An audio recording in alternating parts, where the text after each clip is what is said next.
Chapter 453. Finally, you're here. Fortunately, I didn't give up, a BGM sounded in Meg's mind. It was the system's version, and it was full of resentment. System, next time you play this kind of 3D surround music in my mind, I won't buy anything. Meg frowned and expressed strong dissatisfaction with the system's omnidirectional 3D sound wave attack. Host, this is to express my inner excitement. Don't you humans hum when you're happy? How can you erase this freedom of the system at will? The system protested sternly. Then I won't upgrade it. Meg curled his lips.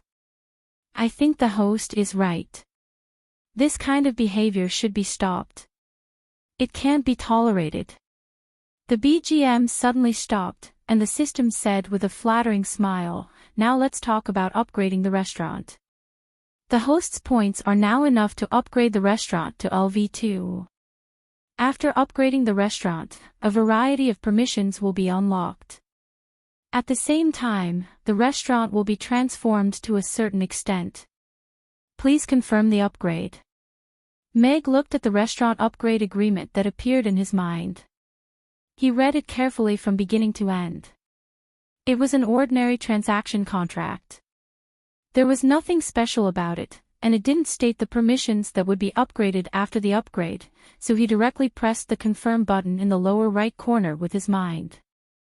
Ding! The host confirms the restaurant upgrade successful.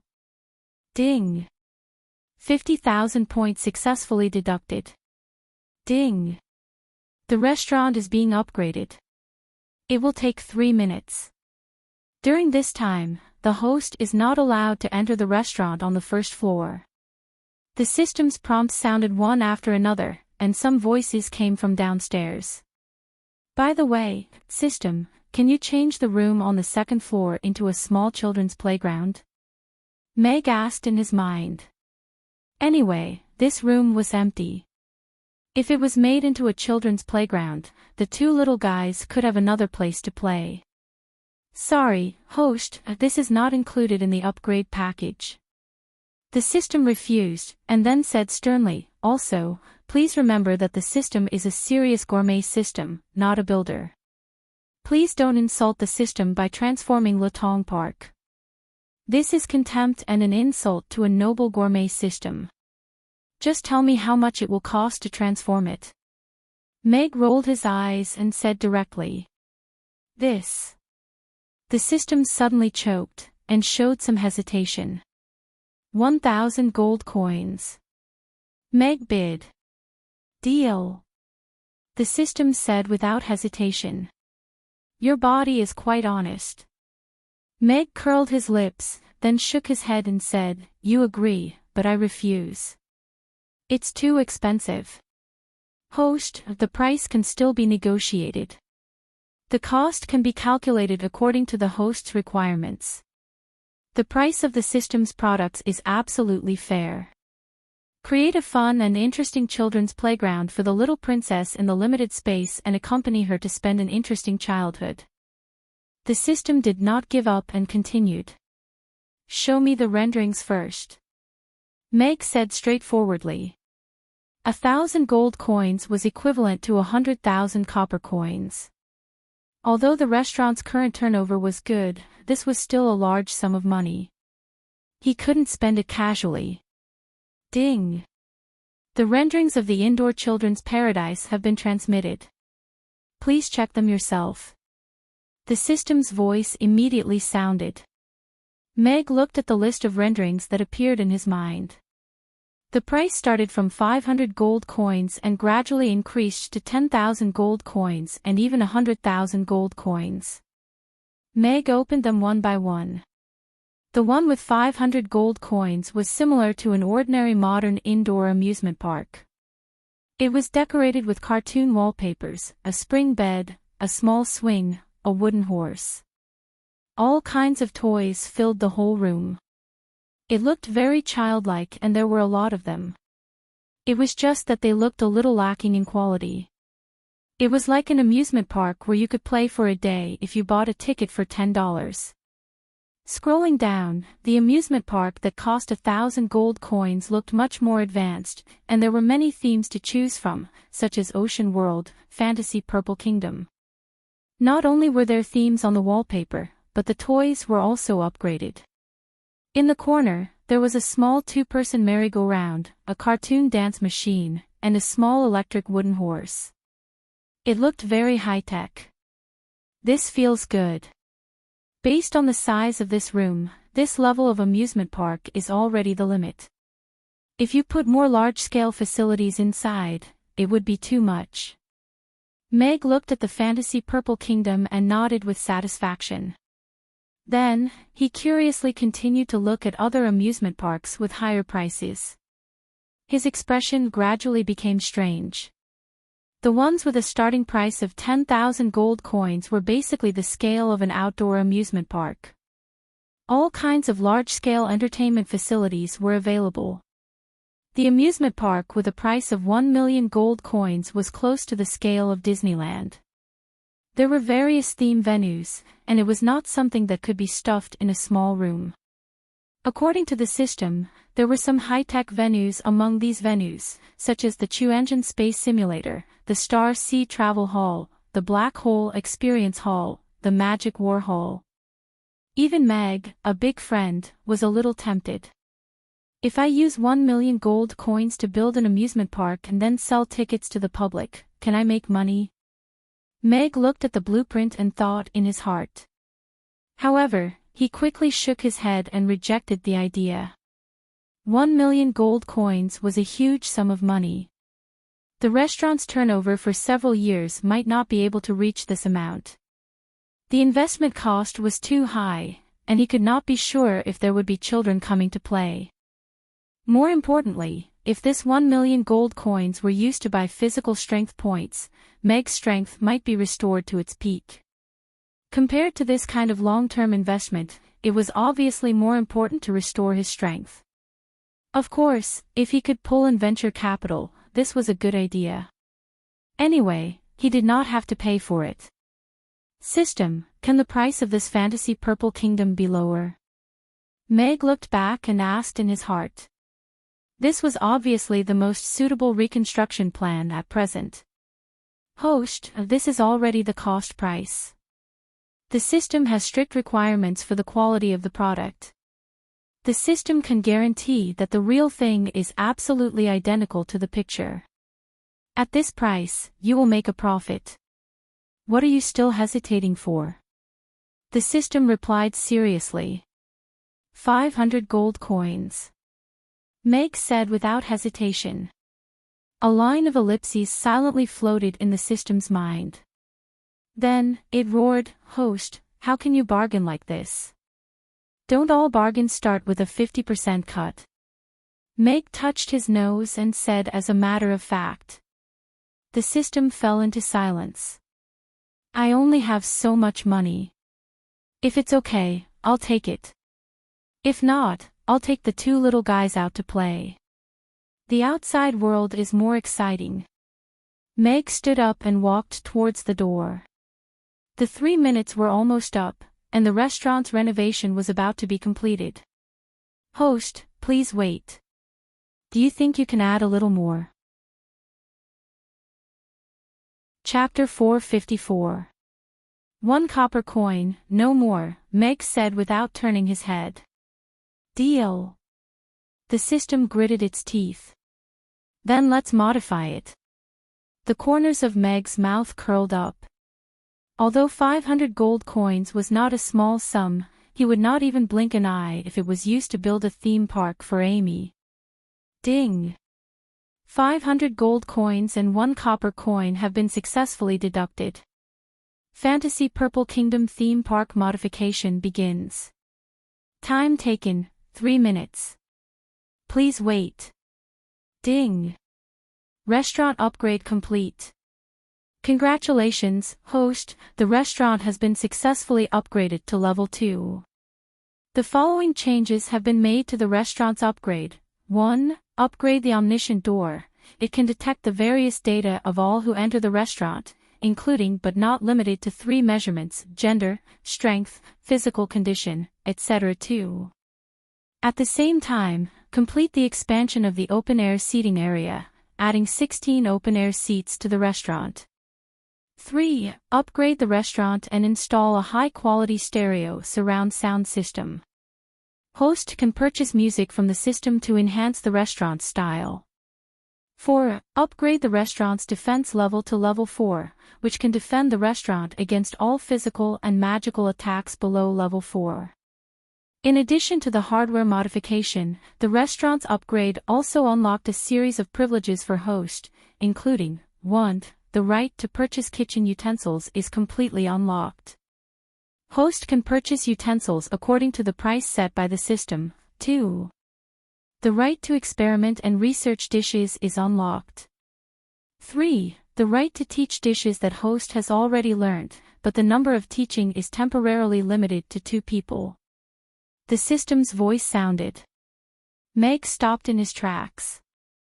After a while, he finally digested the information provided by the system. Fuck, system, you installed a stereo system, but sold CDs. Is there such a scam? Meg couldn't help but complain. Playing some melodious classical music during the meal could indeed suit the mood and make the guests feel more relaxed and happy while eating. However, the system's idea was obviously not that simple. It was like giving a rice cooker but not giving the rice. It was simply too shameless to raise the price. Host, please pay attention to your words. Every classic piece of music is the culmination of a musician's painstaking efforts. After countless conceptions and recordings, how many musicians have worked so hard in the dark of night to finally produce a piece of recorded music? Don't tell me that the host shouldn't pay to support the original version of such music. The system said bitterly. I've always thought that supporting the original version is a matter of course. Those who shout about their love but do things like pirating are simply an insult to the word love. Meg asked with a serious expression, but system, if it's based on the download price of the original version, then I can accept it. Isn't NetEase Cloud free of charge for a month? How much is your monthly subscription? The system solemnly states that the download price is paid. Also, the system does not provide a monthly subscription service. Also, host, this is another world. How can you measure the value of a classic song according to the price on Earth? A classic song is priceless in this world. The system's voice was slightly agitated. Then, how much do you intend to sell it for? Meg asked. At least 10 gold coins per song, the system said after some hesitation. Didn't you say that it's priceless? Meg curled his lips and said with some disdain. Priceless is just an adjective used to describe an item's value. Look at those so-called priceless treasures.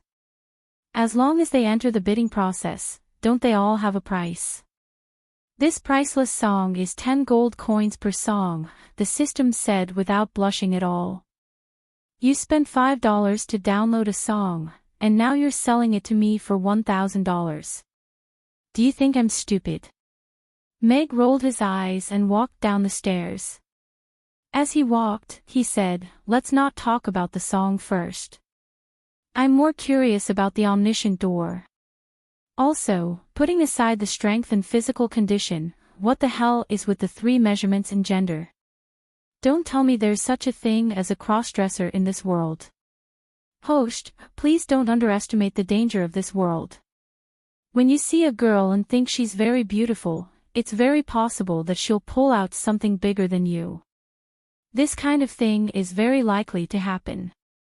The omniscient door's ability to identify gender can easily prevent this kind of thing from happening. As for the 3 measurements, it's an additional reward. Of course, if the host doesn't want it, the system can turn off these 2 functions, the system replied. Meg imagined the scene and suddenly felt a chill run down his spine. He hurriedly waved his hands and said, although I don't know what the hell you're talking about since it has these 2 functions, I'll leave it. However, there's no need to show the 3 measurements under normal circumstances. Okay, the system replied. Meg continued to make his way downstairs. According to what the system had told him, aside from the hardware modifications, it had also granted him some privileges. From today onward, he would be able to cook some dishes that weren't on the menu. However, with the abundance of dishes in the restaurant, Meg didn't have many thoughts of cooking new dishes for the time being. However, the unlocking of the privilege of teaching cooking was rather interesting. Previously, Yabamiya had expressed some curiosity towards cooking. Although she didn't say anything to him and intentionally avoided him when cooking, this girl wasn't good at hiding her feelings. Perhaps I can teach Mia some simple dishes. For example, making ice cream doesn't require much skill. I can just let her do it. If she wants to learn other dishes, I can teach her slowly, Meg muttered to himself. He had already arrived downstairs.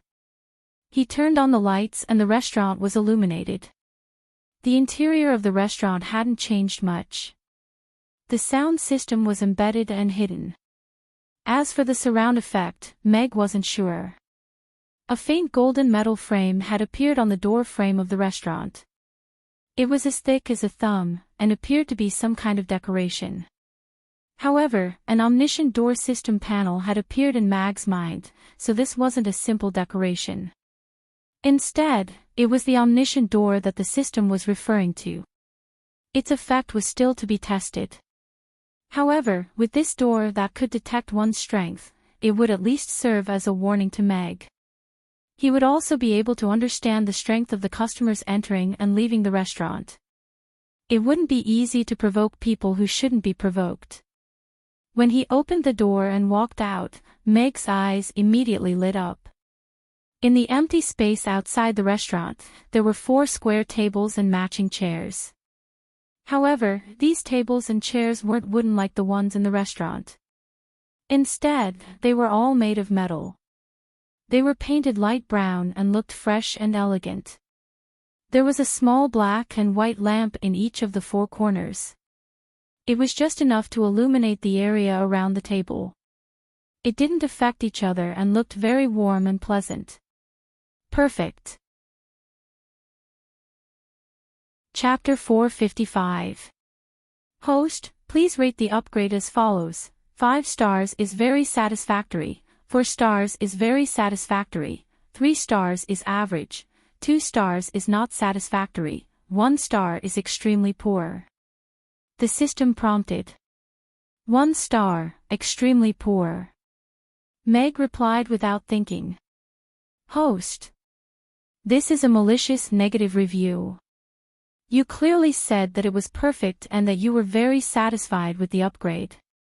This system has the video as proof. The system's anxious and angry voice sounded. Yes, I did give a malicious negative review. If you are unhappy, why don't you hit me? Meg said with a smile. Host, your actions are a serious violation of personal integrity. I am going to downgrade your elephant food. I am going to lower your credit rating and reduce your credit limit. I also want. The system said angrily. Do you want to change the negative review? Meg was unmoved and continued to smile. The system's words came to an abrupt halt and it said hesitantly, Host, this matter is still negotiable. But will you suddenly be so kind? 2 copper coins and I will change it to a good review. Meg said directly. Host, you are not being kind. I only asked you to add 1 copper coin and the deal was done. Now you want to use 2 copper coins to change the negative review. The system said angrily. If I only ask for 1 copper coin, wouldn't I be as stupid as you? I don't do business at a loss. 1 copper coin is at least a profit. Meg curled his lips and said impatiently, Are you going to give it to me or not? If not, I will increase the price. Deal. The system gritted its teeth. Ding. 2 copper coins returned to the host's account. Please check.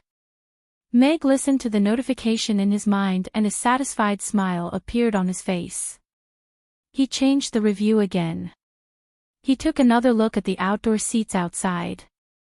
There were a few umbrellas at the side that could be used to block the sun. They could be used when it was drizzling. Meg turned around and walked into the restaurant leisurely, preparing to go upstairs to wash up and sleep. Ding! Restaurant upgrade successful. Host's review has been completed. Additional mission reward, roast beef kebab recipe X1. Beer brewing method X1. Please accept. At this moment, the system's voice suddenly sounded. Meg stopped in his tracks and said in disbelief, "System, what did you just say? Beef kebabs and beer?" Yes, in view of the fact that the host has successfully upgraded the restaurant to LVL2 within a month and a half, the system hereby rewards the host with a recipe for roast beef skewers and a recipe for brewing beer. I hope the host can continue to work hard and improve his cooking skills. At the same time, upgrade the restaurant as soon as possible. More generous rewards await you. The system's impassioned voice sounded. Alright, I'll continue to work hard. Meg looked at the two glittering experience bags in his mind and said without thinking. Eating skewers with beer, such an ideal supper, he didn't expect it to arrive so soon. The system didn't just give him a pleasant surprise, it gave him a fright. Since the beef kebabs are here, the mutton kebabs shouldn't be too far away, right? It would be perfect if I could get a barbecue skewer and a large glass of cold beer, Meg thought to himself, and the smile on his face blossomed. After going upstairs to his room, Meg was thinking about whether he should learn how to make beef kebabs or beer tonight when Amy, who was lying on the small bed, groaned in discomfort. Meg hurriedly turned on the light and quickly walked to the bedside. Amy, who was lying on the bed, was a little pale. Her eyebrows were tightly knitted, and her little hand was still covering her lower abdomen. She seemed to be in pain. Amy, what's wrong? Meg suddenly panicked and hurriedly carried Amy up. Her small body was a little cold in his arms, and this made him even more flustered.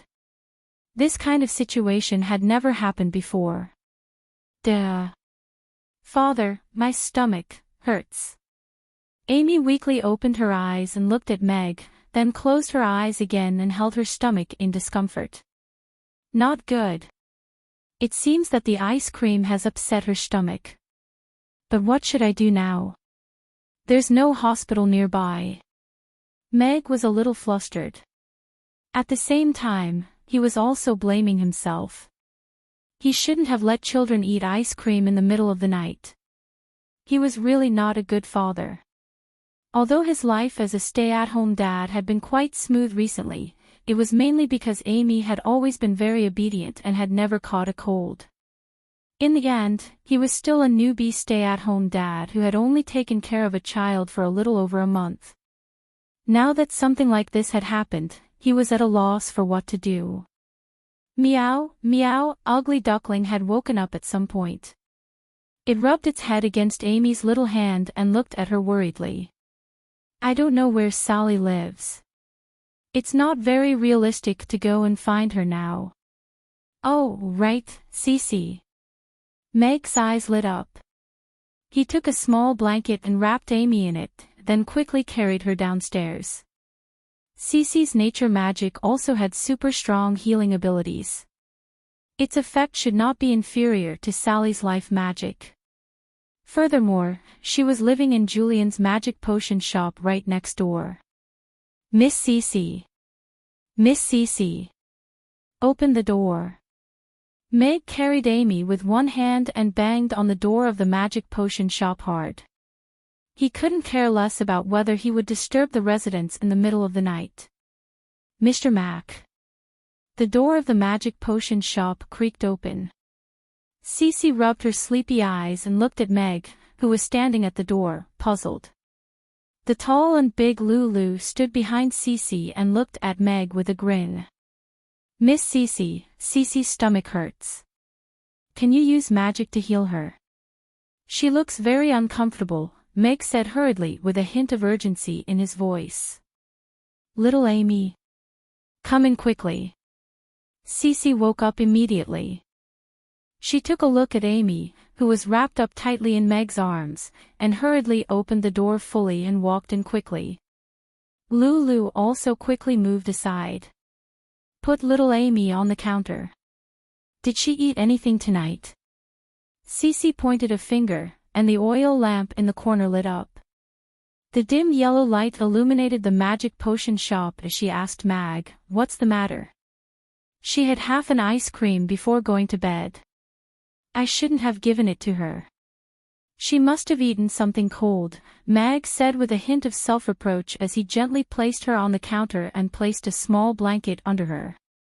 A child's body is not as strong as an adult's. Mr. Mac, you have to be careful next time, Cece said with a rare serious expression. Then she put her hands on Amy's forehead and lower abdomen for a while and let out a sigh of relief. Don't worry. It's not a big problem. Stand aside a little. Meg hurriedly stood aside and looked at Cece nervously. Chapter 456. The green light seemed to have been absorbed by Amy. Her furrowed brows slowly relaxed, and the pained expression on her face gradually eased. Color returned to her cheeks, and her breathing gradually calmed down, as if she had already fallen asleep. All right, you just need to go back and have a good night's rest. Cece slowly put down her hand, and Amy gently lay back down on the little blanket. She had already fallen asleep. Thank you, Meg said gratefully. He heaved a sigh of relief at the sight of the sleeping Amy. You're welcome. It's a little cold outside, so I've wrapped the blanket around you. Take little Amy back to sleep first. Don't give her anything cold before she goes to bed in the future, Cece said with a smile. All right, I won't do that again. Meg nodded. With this lesson in mind, he didn't dare to give Amy ice cream at night again. Furthermore, he was going to strictly control the amount of ice cream Amy ate in the future. He definitely wouldn't allow her to eat more than 2 ice creams a day. He carefully carried Amy to the entrance of the restaurant, and he heard a rustling sound coming from inside. It sounded as if something was scratching at the door. As soon as he opened the door, Ugly Duckling, which was holding onto the door with its 2 front paws, immediately rolled out. It rolled on the spot twice before standing up. It looked up at Amy in Meg's arms with a confused expression, and began to meow with concern. Amy, you're fine now. You should go back to sleep. Your stomach is fine. Looks like eating really is a talent of orange cats. Meg crouched down with a smile, and picked up Ugly Duckling before walking into the restaurant. Ugly Duckling seemed to have understood Meg's words, and it immediately settled down. It rubbed its little head against Amy's leg, and closed its eyes, falling asleep immediately. After putting the 2 little ones back on the bed and tucking them in, Meg crouched beside the bed for over an hour. After seeing that Amy didn't show any other reaction, he went to wash up and lay down on the bed. Meg was worried that he wouldn't be able to react in time if something happened to Amy in the test field for the god of cookery, so he didn't touch the 2 experience bags in his mind again.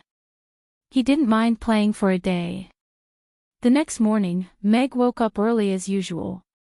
He walked to the bedside and looked at Amy, who was still sleeping soundly.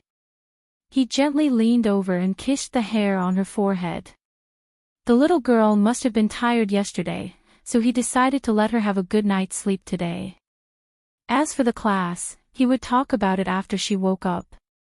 In any case, Crassus did not really care about the challenge of the Magus Tower.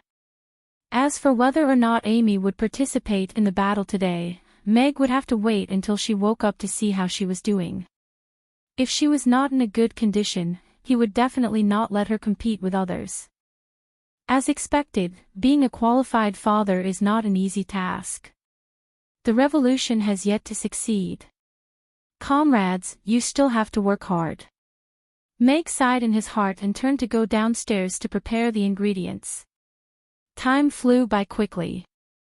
Meg went upstairs to check on Amy twice, but she was still asleep. Even Ugly Duckling was sleeping soundly beside Amy. Wow, why are there suddenly a few more tables outside Amy's? And they're all made of metal, but they look so refreshing. This is the first open-air restaurant in the Aden Square that has been recognized by the City Lord's Castle. Even though it's only a part of the restaurant, Mr. Mac really is something to be able to obtain a business license from the City Lord's Castle. I know, right? I heard that the City Lord's Castle booked the entire restaurant in Amy's a few days ago for a meeting between the representatives of the dragon race and the demon race. This kind of thing has only ever happened in the best restaurants in the Aden Square before. The new tables and chairs outside the restaurant also attracted the attention of many customers in the line. Some customers even went to try them out. There had never been a restaurant in the Aden Square that had tables and chairs placed directly in the square, so it was quite a novelty. Mr. Mac, are the tables and chairs outside suitable for seating? You can also order food outside later, right? Sargeras asked with a bashful smile as he stood in the line with the Burning Legion. He looked at Meg, who had just opened the door. Of course you can. The restaurant installed the open-air seats last night. In the future, customers who are prone to violent reactions after eating delicious food can eat outside. You can eat to your heart's content, and you won't easily cause harm to other customers. Also, the tables and chairs are made of special materials, so you don't have to worry about burning them. Just sit and eat. Meg nodded with a smile. Even though the restaurant wasn't divided into sections, for safety reasons, Meg still suggested that some special customers sit outside in the open-air seats. Hee, Mr. Mac is so considerate. We all have seats now, Mond said with a bashful smile. The members of the Burning Legion also smiled. Even though they didn't feel uncomfortable eating rugiamos at the entrance of the restaurant, they were more than happy to have a seat where they could sit down and enjoy the delicious food. Boss, can you give me 2 more rugiamos today? I feel like I can make a breakthrough with the power of 7 more rugiamos, Karzak said to Sargeras expectantly. Of course, no problem. Looks like you're going to be the second one to make a breakthrough after Keel. The holy rugiamo is indeed a holy item for us lava demons. Sargeras nodded with a smile. He also looked a little excited. Sargeras looked at the demons, and raised his fist. Chapter 457. The main hall of Chaos School was already filled with students. The students from the elementary school and the Hao Haiyuan Elementary School were seated below the stage according to their age and class, and the teachers of each class were keeping them in order. The young magic casters from the Magus Tower were led by Hank, and they were standing on the right side of the stage. They wore dark blue robes with a golden Magus Tower embroidered on the chest, and all of them wore arrogant expressions as they looked at the students from the Magic Academy with provocative expressions. The students from the Advanced Imperial Academy wore blue and white uniforms, and they stood half a step behind the Magus Tower students, and all of them wore arrogant expressions. On the Chaos School side, the students from the Magic Academy wore white robes with the Chaos School emblem embroidered on the chest. The students from the other academies who were going to be battling the Advanced Imperial Academy students wore normal school uniforms, and they stood in the same row as the students from the Magic Academy. Below the stage, the children from the elementary school were all very excited. All of them were looking up at the stage, and chatting away incessantly. According to the teachers, they were going to be able to see the upper-grade students battling the magic casters from the faraway Roth Empire, and this was a spectacle that could only be seen once a year. The students from the Hao Haiyuan Elementary School were slightly older, but they didn't appear to be any calmer. The competition between the Magus Tower and the Advanced Imperial Academy had been going on for over 20 years, and it was held almost every year. As such, to them, this was not just a lively show, it was also a battle for the glory of Chaos School. Chaos School had lost more than they had won in the past, and they had even lost 4 years in a row. Not only had they lost to the Magus Tower, but they had also lost to the Advanced Imperial Academy. As such, today's match was extremely important. If they were to lose again this year, then Chaos School would have lost 5 consecutive matches. Such a humiliation had never been seen before in the history of Chaos School. Even their teachers had said that if they were to lose 5 consecutive matches, then the Magus Tower and the Advanced Imperial Academy probably wouldn't even bother to challenge Chaos School next year. In that case, Chaos School wouldn't even have a chance to prove itself. As such, Chaos School had to win this match. However, when they thought about the power of the upperclassmen from the Magic Academy this year, everyone was rather dejected. Although there were a few seniors who were already 3rd-grade magicians, there would always be at least one 4th-grade magician among the challengers of the Magus Tower. The difference of 1 grade was the difference between an intermediate magician and a novice magician. Almost no one could surpass this gap. The teachers and leaders of Chaos School sat in the front row, while Novan sat in the center. Abbott sat to his left, and the official from the Roth Empire sat beside Abbott. Crassus didn't choose to sit in the first row. Instead, he sat in the corner of the 2nd row. He was looking around as if he was looking for someone. Arthur, who was sitting behind Crassus, asked softly, "Sir, are you worried that Miss Amy won't make it in time? Do you need me to look for it?" "I'm not worried about that. I just haven't had breakfast yet, so I'm a little hungry. I'm wondering when Mr. Mac will remember to bring me breakfast." Crassus rubbed his stomach, and waved a hand nonchalantly as he said, "As for little Amy, don't the main characters always appear last?" Back then, in order to flex during the Roth Empire's Magic Caster competition, I intentionally delayed the competition until Julian defeated all of his opponents and was about to receive the trophy. I easily defeated him, and won the championship. That became a legend in the Magic Caster world for a very long time. But I heard that there was no winner in that match, right? Arthur asked in a doubtful voice. What does that have to do with anything? In any case, I made all of the Magic Casters in the Roth Empire remember me. That championship is actually not important. What's important is that I proved one thing: all of the people here are trash. I don't need to fight with them, but they're no longer worthy of fighting with me. Crassus shrugged with a smile. "Sir, you're the most powerful melee magic caster on the continent," Arthur said with a hint of awe and veneration in his eyes. "If only I could get rid of the word melee someday, then I wouldn't have lived my life in vain. However, I probably won't be able to do that. If Amy can do it, then that'll be a lot more flexing." Crassus sighed with emotion. Aside from the 2 of them, there were still many powerful magic casters on the Norland continent.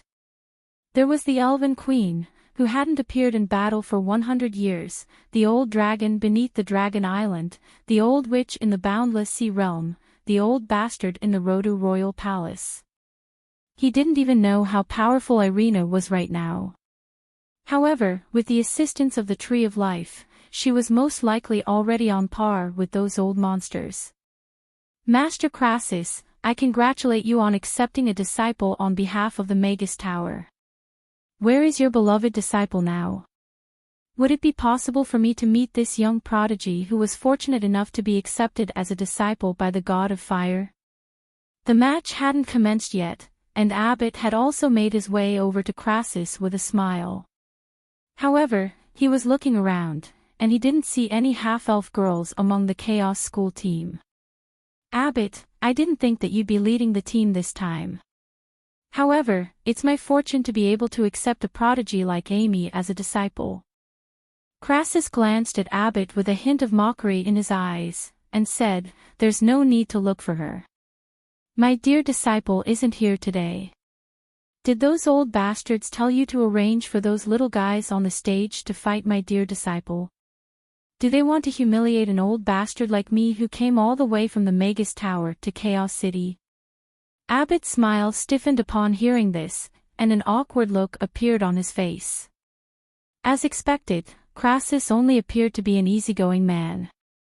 However, he was representing the Magus Tower, so he could only force a smile onto his face as he said, "All of the Magus Tower seniors are very happy to hear that Master Crassus has accepted a disciple, so they all believe that the prodigy that Master Crassus has chosen must be extraordinary.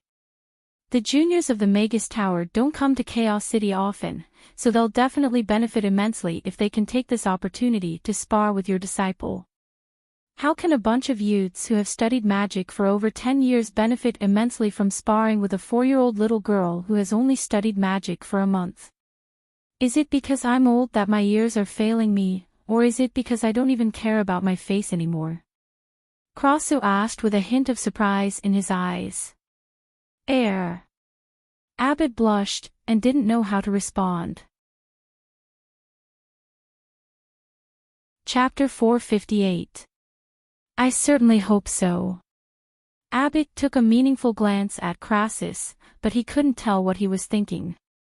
However, he still smiled, and said, "The Magus Tower will always be the most powerful, right, Master Crassus?" "Is that so?"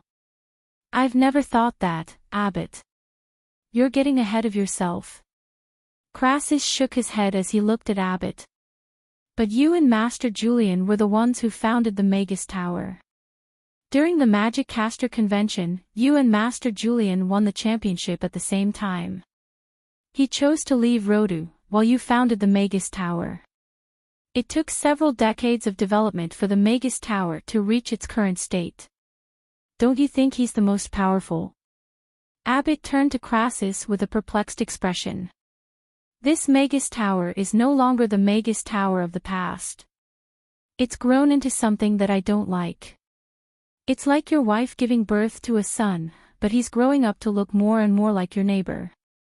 Do you still think he's your son? So don't say things like that to me in the future.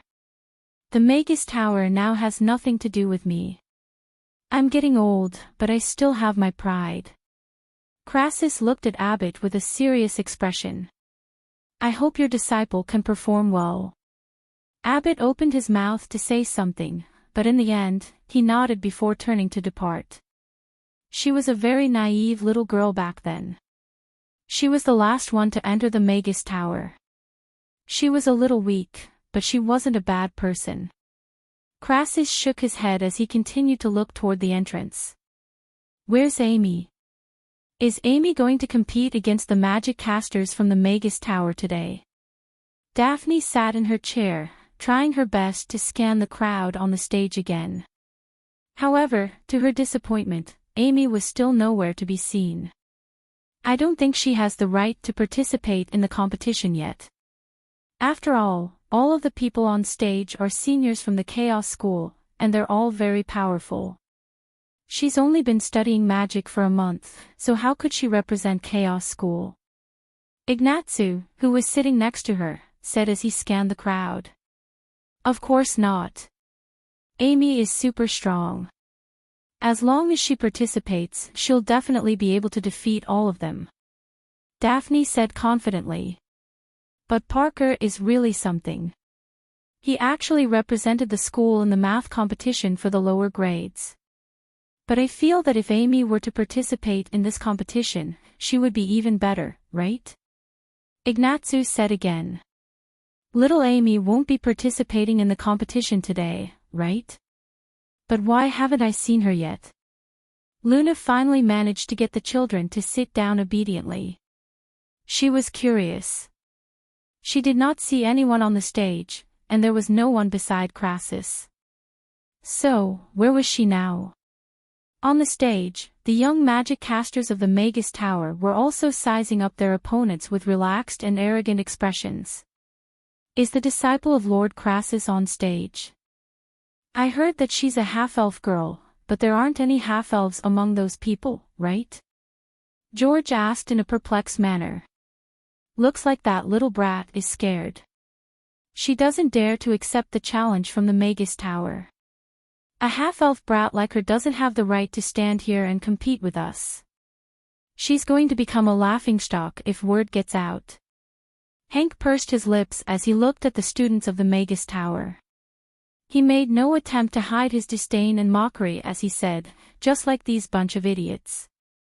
If they could learn magic in school, then what would be the point of our Magus Tower? Hank didn't intentionally lower his voice, so many of the students of the Magus Academy heard what he said. Their expressions immediately became enraged as they glared at Hank with hostility in their eyes. If it weren't for the fact that the principal, teachers, and underclassmen were all sitting below the stage, they would definitely challenge this arrogant bastard to a duel. The atmosphere on the stage immediately became tense. Both sides glared at each other with scorching battle intent burning in their eyes. Magic Academy. Go for it. Chaos School. Victory for Chaos School. The confrontation on the stage also triggered a reaction from the students below the stage. Someone let loose a loud cry, and the entire venue was instantly filled with cheers. Their voices were so loud that it was as if they were going to blow the roof off the entire venue. We have to win this time. Let's fight for the glory of Chaos School. Claus clenched his fists as he waved them through the air. As the most powerful being from Chaos School, he was close to a fourth-tier magic caster, and the captain of the battle team, so he could feel the heavy responsibility on his shoulders. Let's fight for glory. All of the members of the Magus Academy also waved their hands in unison. Looking at their opponents from the Magus Tower, all of the worry in their hearts had been completely erased. Hearing the cheers from the entire venue, all of their blood was boiling, and they only had one thought in their minds, which was to beat the crap out of Chaos School.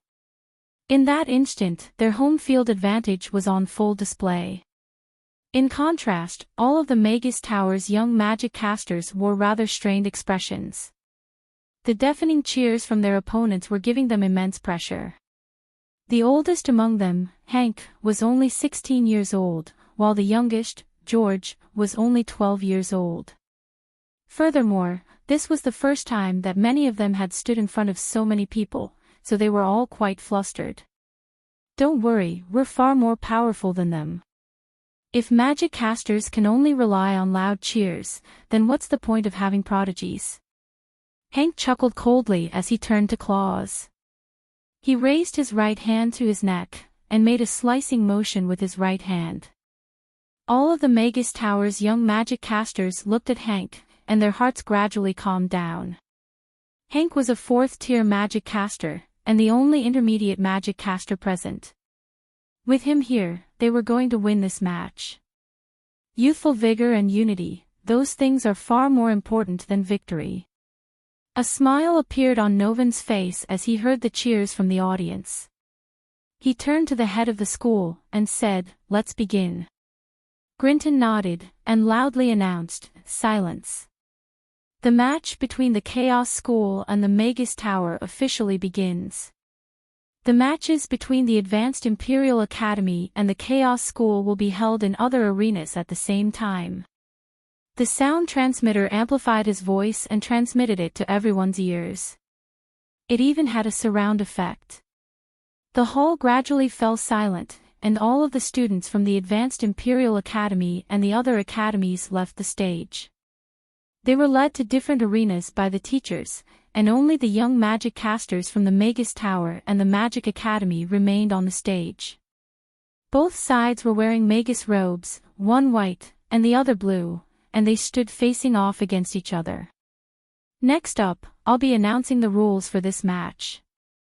In this match, we'll be abandoning the previous system of drawing lots. Instead, we'll be changing it to a voluntary match between two teams. The loser will have to leave the stage, while the winner can choose to remain on the stage and accept challenges from the opposing magic casters. They can also take a break from the stage until one team is completely defeated. Grinton announced in a loud voice. "But what about our other team member?" one of the magic casters asked. There were only 14 students from the Magic Academy, while the Magus Tower had 15.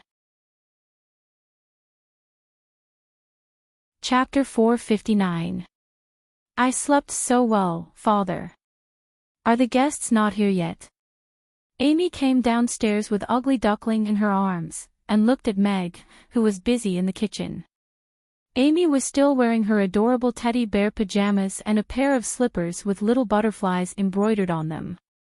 Sally and Yabamiya were chatting in the dining room, and there were no guests at all.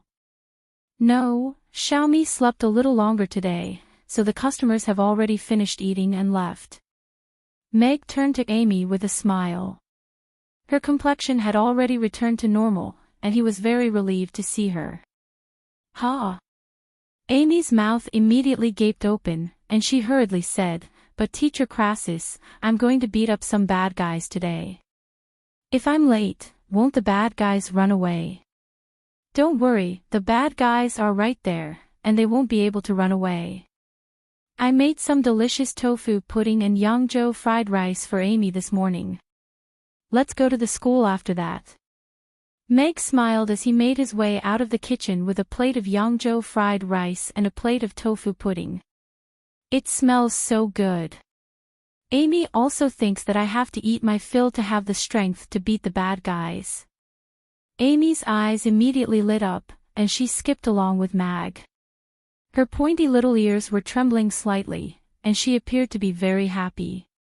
Even Ugly Duckling in her arms was squeaking excitedly, and she was no longer in a hurry. Hank's words made the entire venue fall silent for a moment. Then, as if a pebble had been tossed into a calm lake, a massive uproar instantly ensued. "What an arrogant bastard! How dare he look down on our chaos school? Seniors, you have to teach him a lesson." All of the students below the stage were extremely enraged, and they wanted nothing more than to fight him. On the stage, all of the students from the Chaos School wore dark expressions. They didn't think that they would be insulted and provoked like this before the competition had even begun. Even the teachers and school leaders sitting in the front row wore dark expressions on their faces. Chaos School had already lost 4 times in a row, and now, they were being humiliated by a young man on stage. If it weren't for the fact that the principal didn't say anything, they would have already had an argument with Abbott. "Principal Novin, the children might be a little arrogant, so I hope you don't mind." Abbott was a little apologetic, but the smile on his face was a little smug and proud. "Interesting." Novin merely smiled, and didn't express any displeasure. "Quiet." Clinton took a glance at Novin, and repressed the fury in his heart. After the commotion died down, he said in a serious voice, "Let the magic competition begin. The competition will be held on the main stage, and Vice Principal Karpaz will be the main referee for today's competition. According to the rules of the competition, safety is paramount, and malicious harm is strictly prohibited. Otherwise, the competition will be cancelled, and there will be corresponding consequences." Clinton's stern gaze swept over all of the young magic casters from the Magus Tower, and his gaze lingered on Hank for a while with a hint of warning in his eyes. Hank pursed his lips with a nonchalant expression, but cold sweat had appeared on his forehead. This fatso didn't appear to be a powerful figure, but for some reason, he was struck by a sense of unease, as if he were being targeted by a venomous snake. A white-haired magic caster slowly made his way onto the stage. He was tall and thin with a long face, and there were many fine wrinkles at the corners of his eyes, giving him a very serious appearance. He raised a hand, and a series of beams of light lit up on the stage. A circular golden arena with a diameter of around 10 meters rose up from the empty main stage, and a light barrier rose up around it to form a spherical competition stage. Golden light swirled over the transparent light barrier, creating a spectacular sight to behold. "Wow!" All of the students from the primary school below the stage let loose cries of surprise. Most of them had never come into contact with magic before, and they didn't even know what magic was. However, they were all struck by how cool it was to see a shimmering golden ball of light appear, and at the same time, they were all very much looking forward to the upcoming battle. A 9th-tier magic caster. Hank looked at the white-haired magic caster with a hint of awe and veneration in his eyes. He could sense from the magic fluctuations that this magic caster was very powerful, and he was most likely very close to his master in terms of power. He didn't think that there would be such a powerful magic caster in Chaos School, and he was only the vice principal. Could it be that the principal was a 10th-tier great magic caster? Children, the rules for today's match are very simple. You're going to fight to the end, and the team with the last person standing will be the victor. As for the order of battle and the number of arenas, that will be decided by the two captains. This is a battle of power, but it's also a battle of strategy. Vice Principal Carpus looked at everyone with a serious expression and said, however, there are a few rules that I have to reiterate here. Malicious harm is strictly prohibited. If an extremely dangerous situation arises, the referees will step in to protect the contestants before making the final judgment. Secondly, the use of one-time consumable magic items is strictly prohibited. Regardless of whether it's an offensive or defensive item, once used, the match will be deemed to have lost. The two teachers from the Chaos School stood on either side of the stage in order to prevent unforeseen circumstances from occurring during the match. Yes.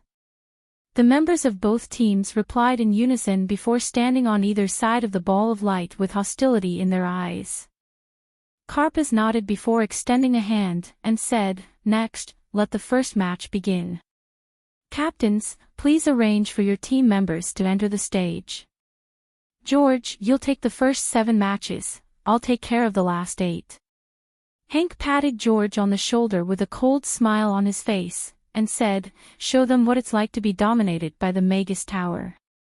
"All right." George nodded before striding into the ball of light first.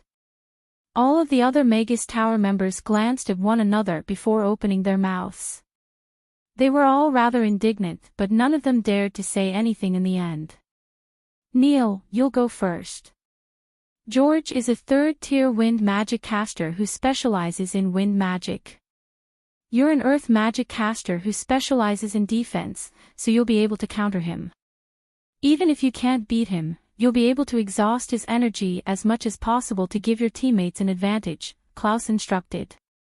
"Don't worry, Captain, that little brat's wind magic won't be able to break through my guardian armor.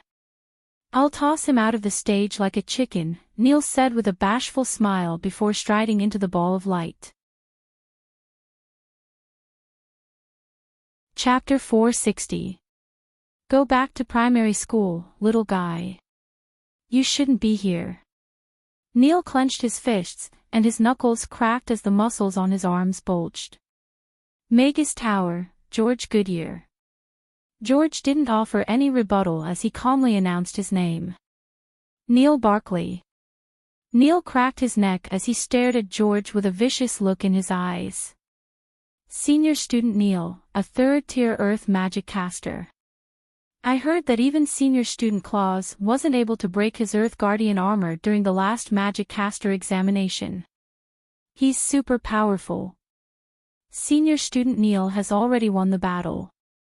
I feel like he only has to raise a hand to send that little guy flying. Magic battles don't rely on muscles, that's something that only knights value. A magic caster's spiritual power is more important. Only with powerful spiritual power can they unleash more powerful spells.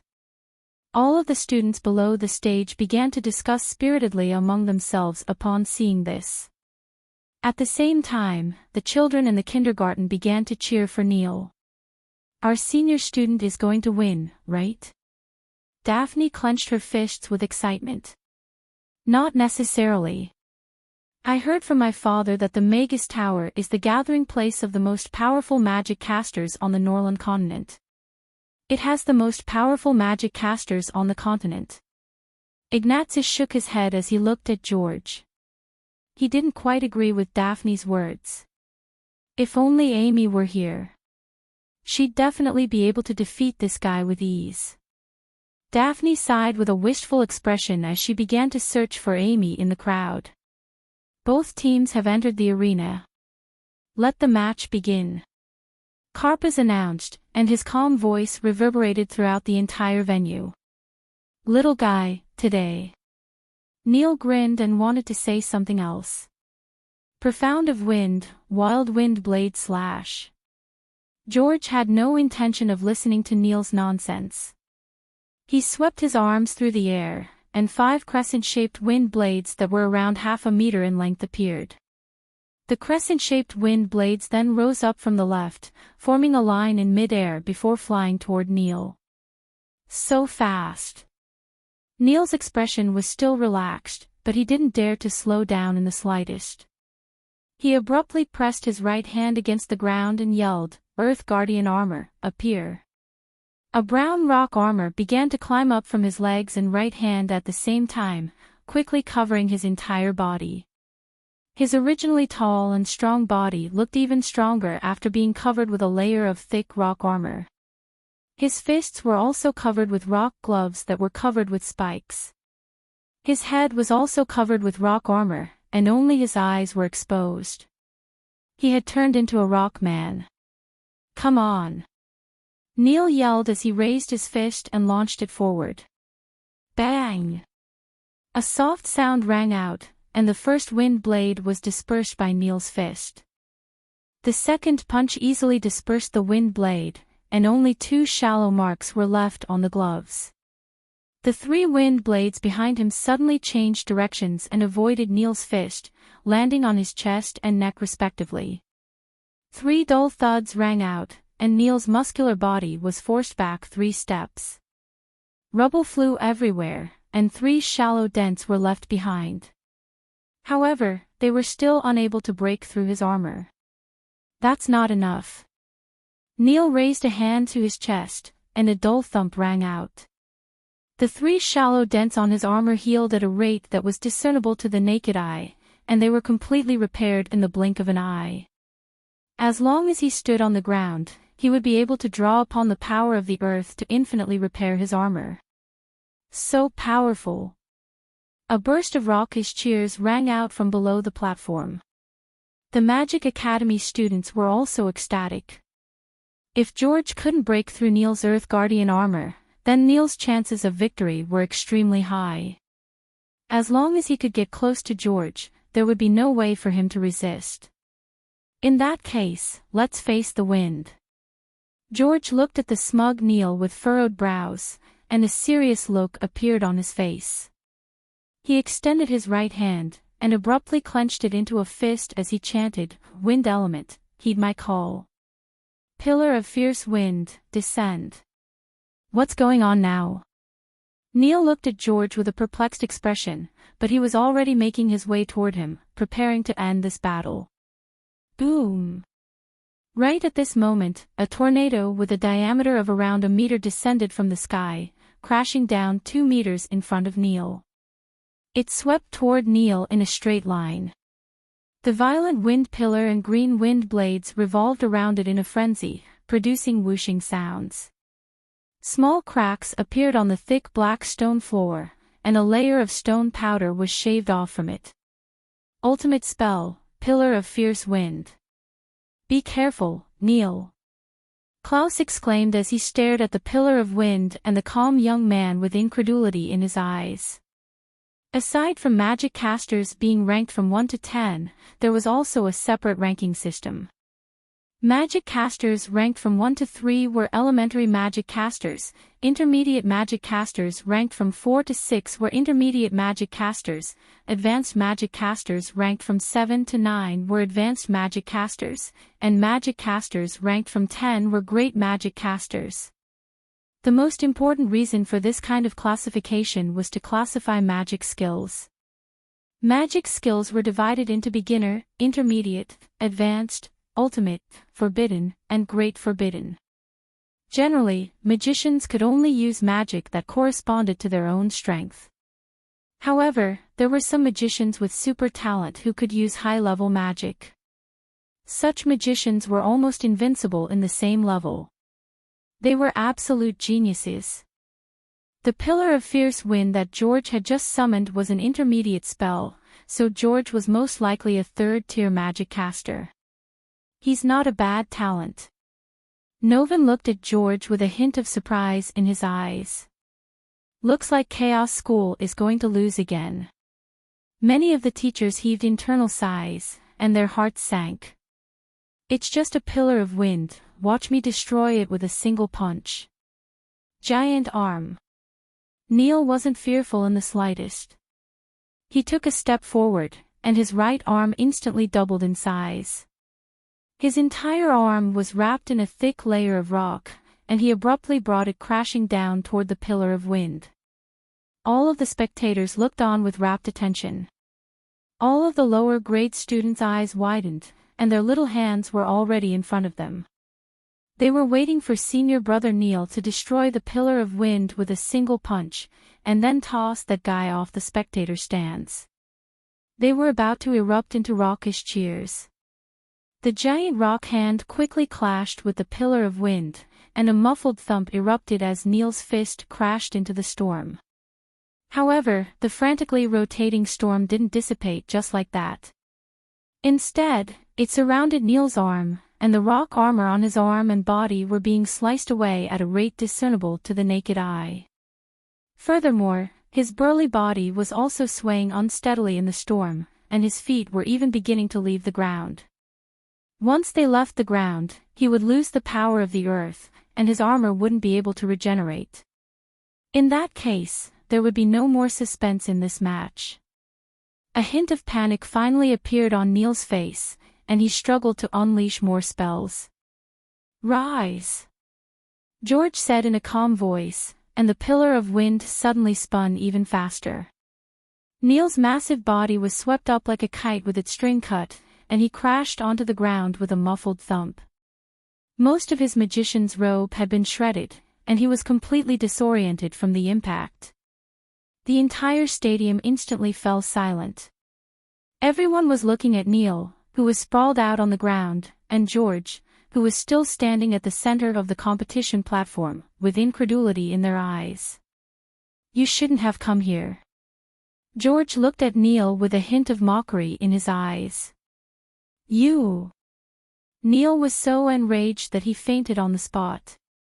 At the entrance of the restaurant, Amy, who was wearing a little black magician's robe, looked up at Meg with a serious expression, and asked, "Father, do I really look good in this magician's robe?" "Yes, Amy looks really good in this magician's robe. But if we don't go now, the bad guy is really going to get away." Meg nodded with a resigned expression. Amy had been torn between the two magicians' robes for close to half an hour. As expected, it was very troublesome for a woman to go out, even if she was a little girl. Chapter 461. So powerful. What powerful wind-type magic. The entire venue was in an uproar. Neil, who was clad in heavy rock armor, was directly swept out of the arena by a tornado that descended from the sky. This scene caused the eyes of all the students below the stage to widen. It looked like there was a huge disparity between the two of them, but the final outcome of the battle was so unexpected. The battle had only just begun, and Neil didn't even get a chance to get close before he was eliminated. He was eliminated by a young man who appeared to be only 11 or 12 years old. In Chaos School, that was still considered an elementary school student. Now that's magic. Hank looked at the Chaos School students with a mocking smile on his face, and the Magus Tower students also erupted into raucous cheers. The Magus Tower wins the first match, and Neil Barkley is eliminated. The second match is about to begin. Team captains, please send your representatives onto the stage. Karpus cast an encouraging glance at the Chaos School students, but didn't appear to be in too much of a hurry.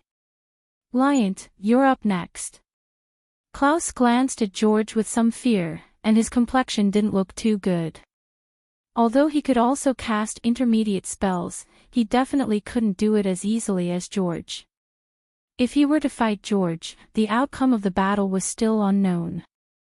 All right. A tall and thin student emerged from the crowd and made his way toward the competition venue as he looked at George with a wary expression. George turned to Carpus and said, "I'll continue." Carpus nodded as he announced, "Let the second match begin." This was a match between wind-type magic casters, and the disparity between the two was quite clear. George didn't even need to use his Gale Pillar to easily force Liant out of the competition venue. In the end, he had to rely on the teachers of the Chaos School to block two of his wind blades. The Magus Tower wins the second match. The Magus Tower wins the third match.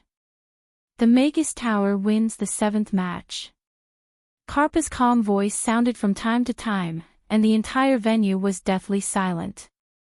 Everyone was looking at the golden-haired young man standing at the center of the competition venue, and aside from indignation, there was only awe and veneration on their faces.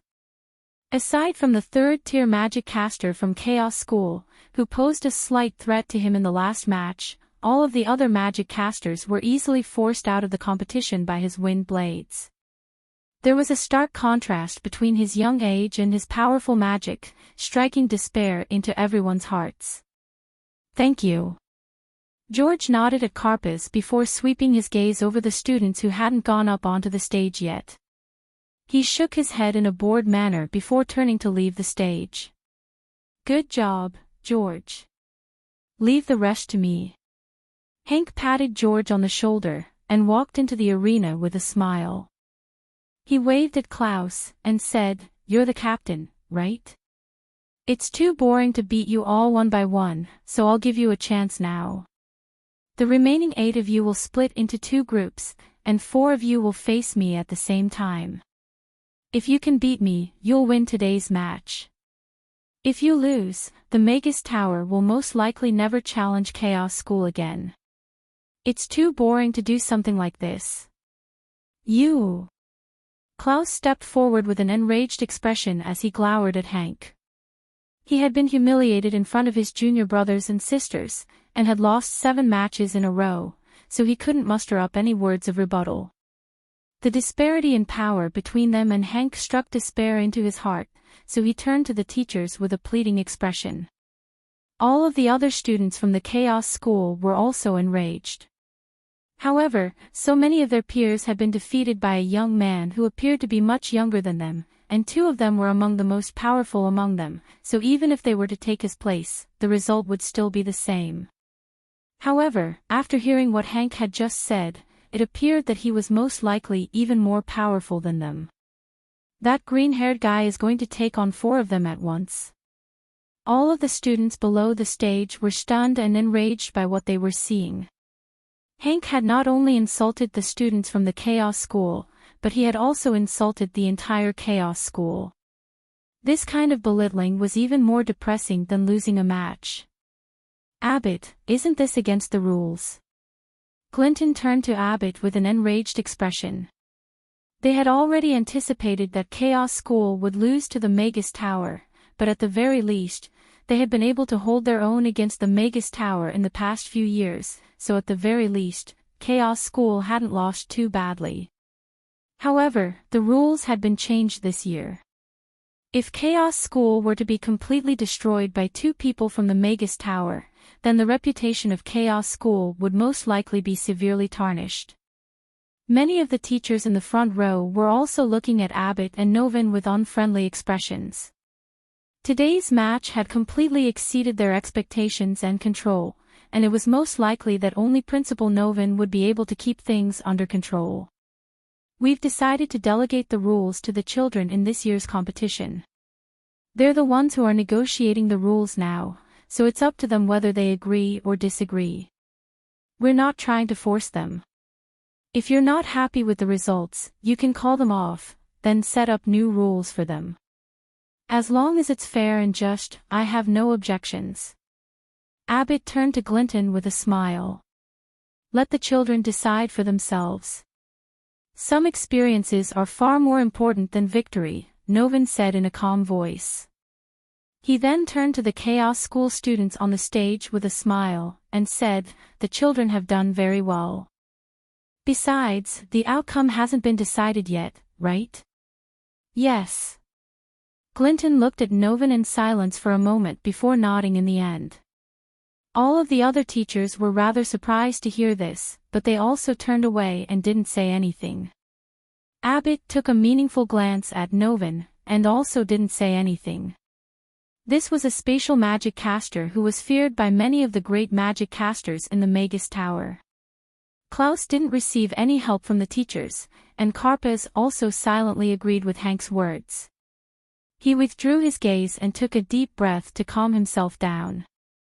At the same time, he was thinking quickly in his mind. The outcome of this match wasn't just about them, it was also about the reputation of Chaos School. As the captain and the backbone of the entire team, he definitely couldn't act on impulse at a time like this. Klaus slowly turned his gaze toward his teammates before turning to Hank, and nodding as he said, "I accept your suggestion. However, there are only 7 of us, so we'll split into groups of 3 and 4 to face you." Chapter 462. Clement, Constance, you two come with me. Klaus ignored Hank's sarcastic remarks as he called out 2 names. All right. The 2 young men stepped forward and followed Klaus onto the competition platform. Regardless of the outcome of this match, it wasn't something that they could brag about. The spectator stands were completely silent as everyone looked on with nervous expressions. The 3 most powerful magic casters of the Chaos Academy had already stepped onto the stage, but they still didn't feel safe facing that arrogant green-haired young man. We have to win this match. Klaus clenched his fists as he spoke in a soft voice. The other 2 young men nodded solemnly in unison as they looked at Hank with grave expressions. Meanwhile, Hank was looking at the 3 of them with a relaxed expression, and he wasn't nervous in the slightest. Looks like Novin is going to need my precious disciple to help him out this time. Could it be that she overslept? Why isn't she here yet? I'm starving to death. Crassus looked around with a hint of anxiety on his face for the first time. Good luck, seniors. Daphne clenched her little fists with a nervous expression as she cheered them on. A wood-type magic caster with super powerful control is no problem for him to take on 3 opponents at once, Ignazio murmured to himself as the little bean sprout above his head rotated like a propeller. Let the 8th match begin. Klaus yelled. Go! Klaus yelled as he raised his hand and chanted a spell, upon which 3 icicles that were around a foot in length flew toward Hank in a straight line. Clement raised his hand to cast a fireball spell, which split into 3 before flying toward Hank in an arc, water elements lurking in the air. Please heed my call and bestow upon me the power of the water god. Constance sat down on the ground with his legs crossed as he chanted a spell. Dense water vapor began to converge around his body as if he were preparing some kind of large-scale spell. Is this a game? Hank smiled as he looked at the icicles and fireballs flying towards him from different directions.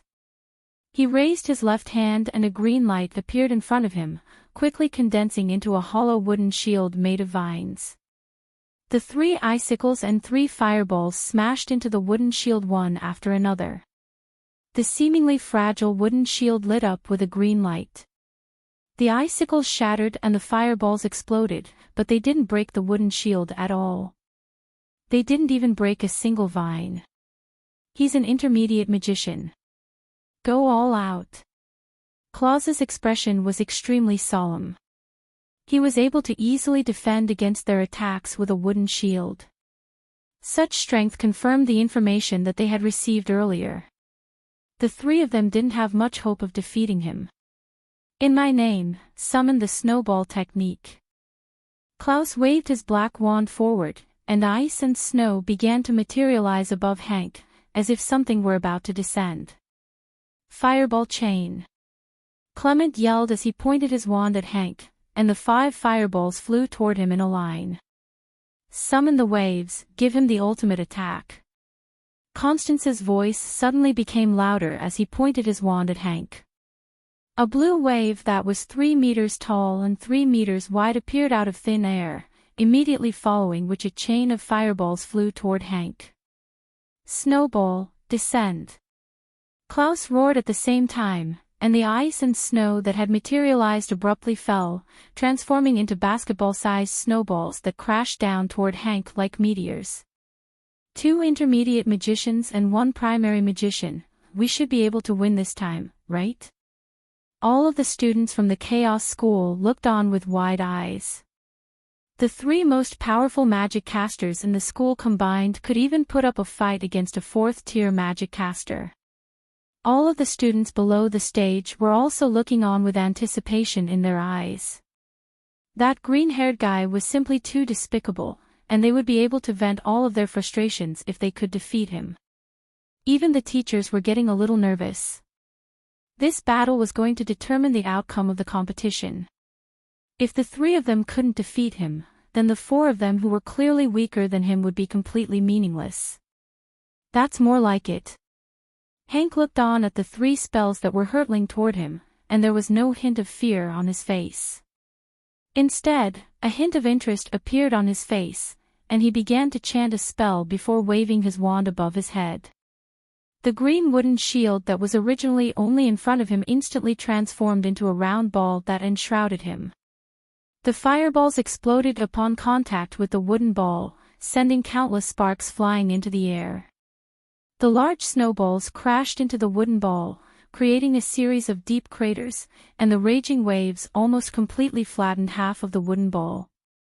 The thin wooden ball swayed back and forth between the 3 spells, looking as if it were going to fall apart at any moment. However, after the fireball exploded, the snowball fell, and the waves turned into a puddle of water on the ground. The wooden ball with its surface bumpy was still standing in the middle of the arena. Hank, who was standing in the wooden ball and hadn't moved at all, was unscathed.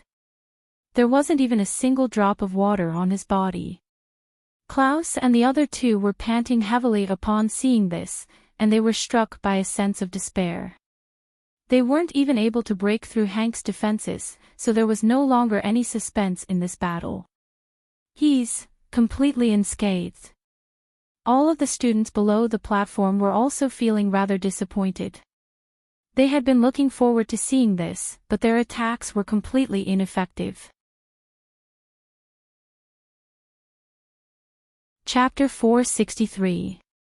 The voice wasn't very loud, and it was a little soft and adorable. However, the entire venue was deathly silent, so it was particularly clear. Who's that? Many people turned toward the source of the voice in surprise, only to find a little half-elf girl in a black magician's robe standing at the entrance of the venue, as well as a man standing behind her. The match had already concluded, and all that was left was for Vice Principal Karasis to announce the results. This was the shortest and most humiliating match in Chaos School's history, so what was this little half-elf girl doing here? It's Amy! Daphne yelled with elation, and her dejected mood was instantly lifted. You're finally here. My. Krasu stood up immediately and reached out his hand to Mag Breakfast. Mag nodded with a smile on his face. That's Master Krasus' disciple?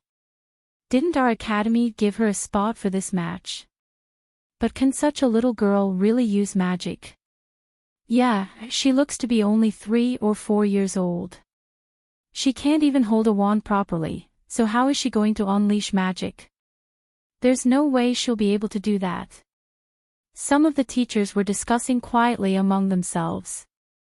They didn't think that the situation would change, even if she was Krasus' disciple.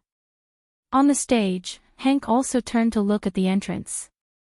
He looked at Amy, then at Krasus, who was standing up with an excited expression.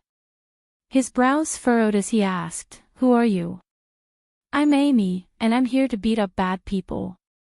I slept in, so I'm late." "You're all bad people, right?" Amy stepped forward, and looked at Hank and the young magic casters from the Magus Tower behind him. She crossed her arms in front of her chest, and said with a serious expression, "I'm Amy, and I'm super fierce." Pfft. Ha ha ha, she's so adorable. She's so adorable. I can't take it anymore. How can there be such an adorable little elf?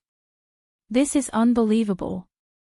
Even though she has short legs, she's still so adorable. That's enough to make up for her lack of combat prowess. The originally oppressive atmosphere in the venue instantly boiled over. Everyone looked at little Amy, who was standing at the entrance of the venue with her arms crossed in front of her, trying her best to act fierce. They couldn't hold back the smiles on their faces, and their repressed emotions seemed to have been swept away. However, no one believed that she was actually here to fight. "Ah! I can't take it anymore. She's so adorable." Daphne's eyes widened, and she couldn't control herself. Just when everyone was being mocked and afraid to move forward, Amy appeared. If she could really defeat that guy, she would definitely become the hero of Heartwarming Academy. Of course, it's basically impossible for something like that to happen.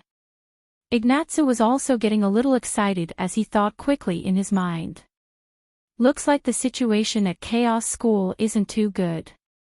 If we were 10 minutes late, the competition would have already ended, right?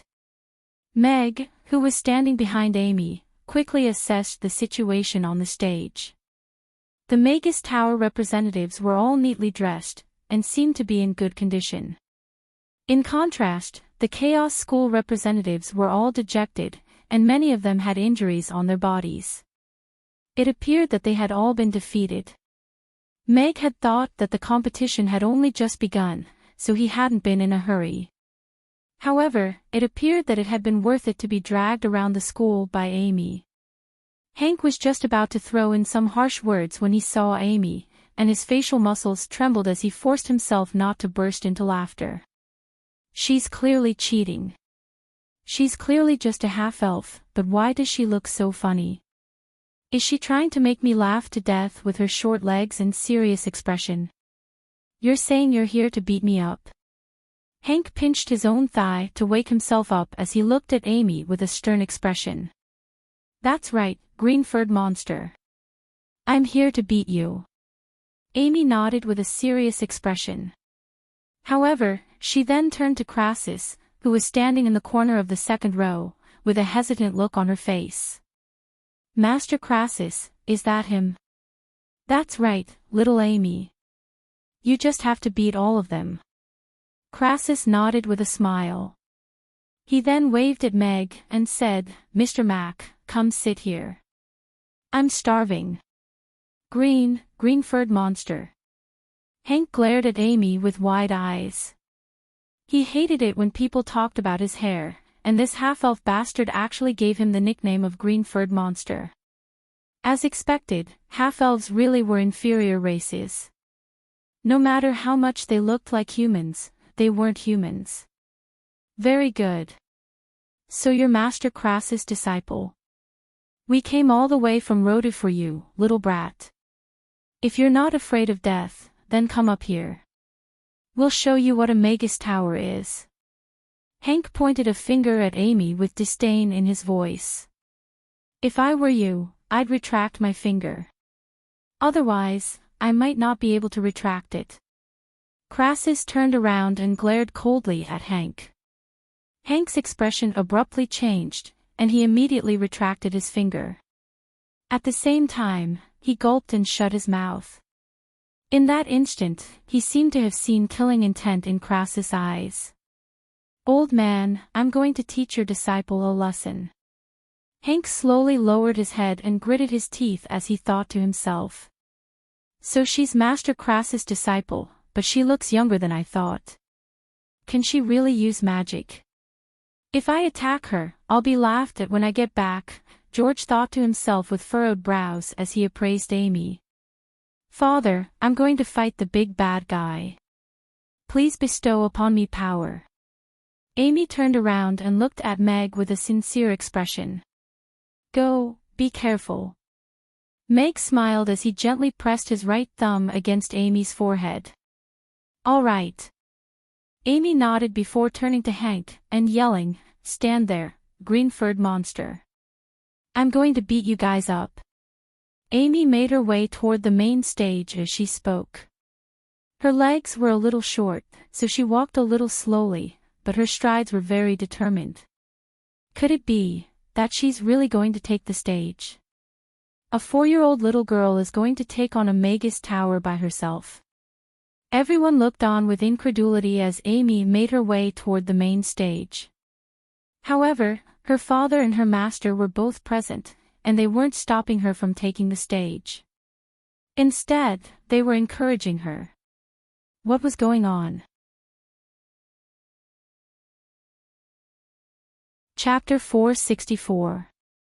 Amy's words were followed by a split second of silence before a sea of raucous cheers. They had been repressed for the entire morning. From George defeating the Chaos School students one by one, to Hank defeating 3 of them on his own, then 4 of them on his own. From beginning to end, the representatives of Chaos School hadn't even been able to pose a threat to their opponents. They had been completely dominated by their opponents on the field. However, this little girl was now representing Chaos School on the field, and was casually telling their opponents that they were qualified to challenge her. Her confidence and boldness instantly lit up the entire stadium. Even though this little girl had only said those words on a whim, at the very least, she had avenged everyone. This was the attitude of Chaos School. How could they concede so easily? "Captain, is she our 15th member?" someone asked in a quiet voice. "The principal told me yesterday that the final spot was reserved for a special person. In the Chaos School, the most special person is most likely Master Crass's disciple, so it's definitely her." Claus looked at Amy with a complex expression.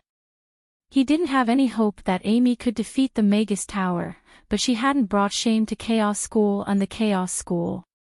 She had truly displayed the confidence and attitude that a magic caster should have.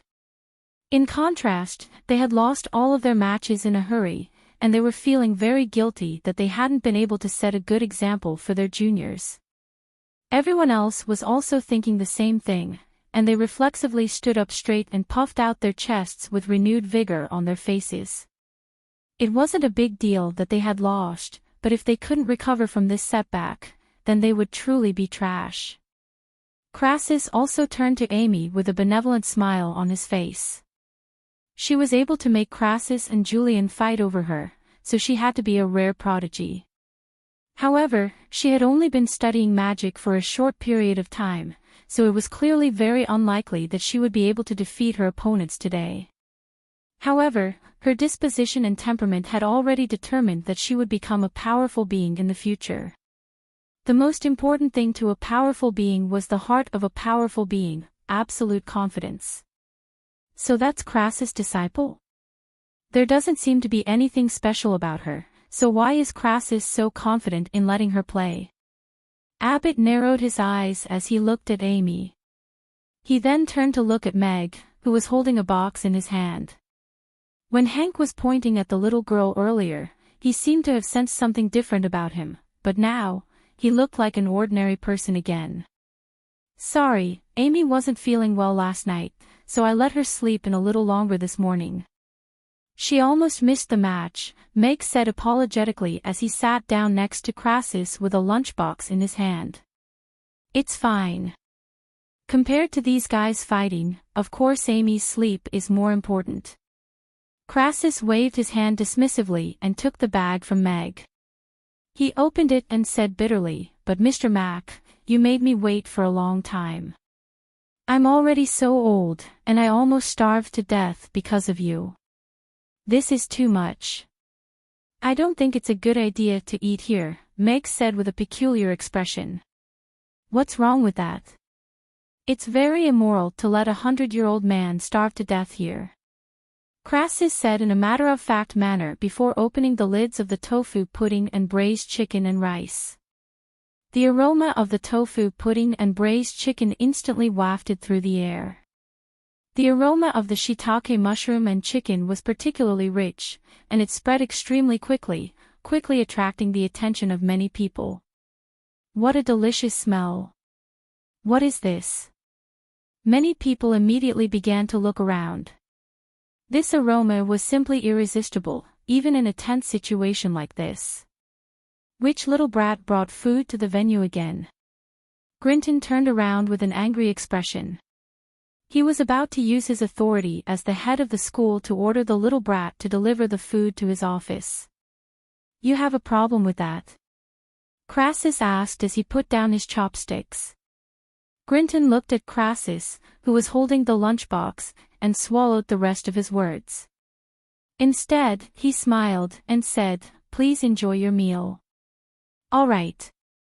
Crassus nodded and began to eat. All of the teachers and students nearby were salivating at the sight of this unbearable aroma. Amy's words caused an uproar in the venue, and the young people from the Magus Tower were also quite enraged. How dare a 4-year-old little brat challenge them to a duel? How arrogant! Even though she was the disciple of Crassus and Julian, she was still far too young. Even the elven princess was only a second-tier magic caster at her age, and that was only after she had been exposed to magic since she was a child. In contrast, she had only been a disciple of the Magus Tower for just over a month, and the fact that she was able to become a first-tier magic caster was already a testament to her exceptional aptitude. However, it was exactly because of this that no one was willing to accept the challenge. After all, his opponent was only a 4-year-old little girl. Even if they were to win, they would be seen as bullying a child. "George, I'll leave her to you to teach her a lesson. Teach her how to spell the words Magus Tower." Hank took a glance at Amy before patting George on the shoulder. "All right." George was also a little reluctant, but he didn't refuse.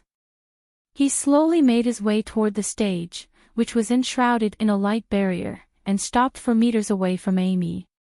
He had come to Chaos City under orders, and what was more important than the duel was to beat Crassus' disciple.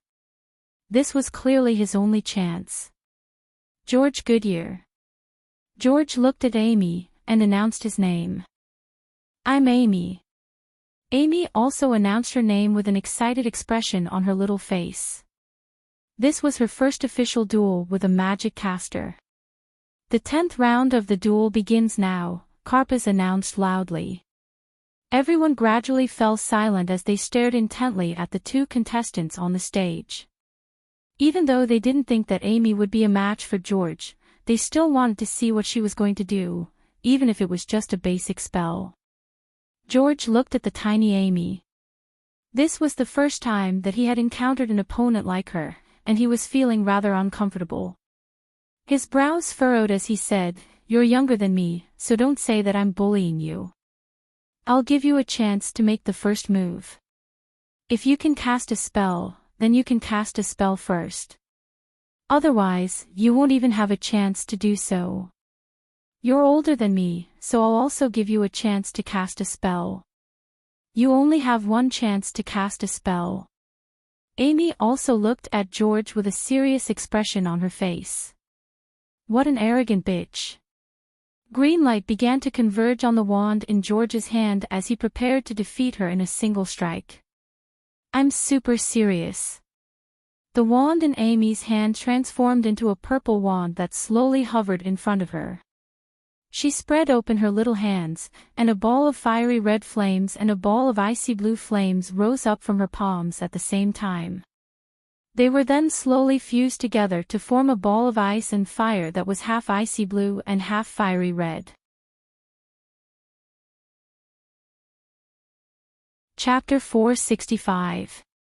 The ball of ice and fire hurtled toward George with a long reddish-blue tail in its wake, leaving a trail of scorching smoke in the air. Half of it was frosty air, while the other half was scorching heat waves, creating a spectacular spectacle to behold. What powerful magic fluctuations! All of the Magic Academy students widened their eyes in astonishment. The flames of extreme frost and fireballs that had appeared in Amy's hands had already given them quite a shock, but the fusion of the ice ball and fireball was even more astonishing to them. It had completely upended their understanding of magic. The combination of the most basic elementary spell, the flames of extreme frost, and the fireball magic had already reached the level of an intermediate spell. The ball of ice and fire looked as if it were going to explode at any moment, and everyone wanted to distance themselves from it. Such a powerful spell had been cast by a 4-year-old little girl, and this made them all feel rather embarrassed. All of the spectators were also staring at the ball of ice and fire with incredulity in their eyes. They hadn't harbored any hope in the beginning, but the power displayed by Amy seemed to have completely exceeded their expectations. Perhaps a miracle really was going to happen? Intermediate magic fluctuations, and it was almost instantaneous. This little brat's power is a little strange. Hank was also looking at Amy with a dark expression. He didn't think that she was powerful enough to pose a threat to him, but she was only 4 years old, and this kind of power represented limitless potential. All of the Magus Tower students were also contemplating whether they would be able to withstand such a powerful spell. Interesting. However, if this is all you have, it's still not enough. George looked at the ball of ice and fire flying toward him with a cold expression. He took 2 steps backward, and at the same time, he waved his wand through the air while quickly chanting the incantation for the Pillar of Fierce Winds. Boom! A pillar of wind descended from the sky, landing 2 meters in front of George, right in the path of the ball of ice and fire. Green blades of wind rapidly revolved around the pillar of wind like a series of scimitars. It was this pillar of wind that had easily sliced through Neil's stone armor before sweeping him out of the competition platform. Right before everyone's eyes, the ball of ice and fire crashed violently into the pillar of wind. The pillar of wind tremored violently as if it had been struck by a meteorite, and it moved about a meter in George's direction before coming to a stop. I told you, you only have one chance to unleash your spell. George looked at Amy with a victorious smile on his face. It seemed that the ice and fire ball was only a little powerful on the surface. Ice fire bomb, explode. Amy gently waved the wand in her hand. Bam! An explosion rang out from the gale pillar, and the condensed gale pillar instantly disintegrated. The wind blades shattered, and blue and red flames spewed out. Intense mana fluctuations spread out in all directions. How is this possible? George's eyes widened as he stared at the small mushroom cloud in front of him. Then, he was sent flying by the heatwave that almost touched his face. He crashed into the magic light shield behind him, and fell to the ground with a thud. The powerful mana fluctuations didn't slow down in the slightest as they crashed into the magic light shield. Crackling sounds rang out, and beautiful sparks blossomed on the magic light shield. He actually won. After a moment of silence, the entire place burst into an uproar and fell into a sea of revelry. Everyone looked at Amy, who was standing at the center of the competition platform with her purple wand in hand, and aside from excitement, there was only astonishment on their faces. One attack. Amy had only used a single attack to defeat George, who had won 7 consecutive matches. Furthermore, it was a crushing defeat.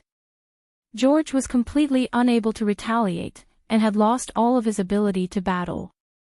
Her adorable looks and powerful abilities formed a stark contrast. If it weren't for the fact that they had seen her unleash a spell with their own eyes, they would have never believed that this adorable little fairy would be able to send her opponent flying with a single ice and fireball. What a powerful spell! Could it be that she's already a 4th-tier magic caster? Claus stared at Amy with astonishment on his face. Even from outside the magic light shield, he could sense just how powerful that spell was. If it had exploded right in front of him, he felt like he wouldn't have been able to resist at all. All of the Magic Academy students' mouths gaped open in shock. They were the representatives of the Magic Academy, but they had to admit that the most powerful among them wasn't their captain, Claus.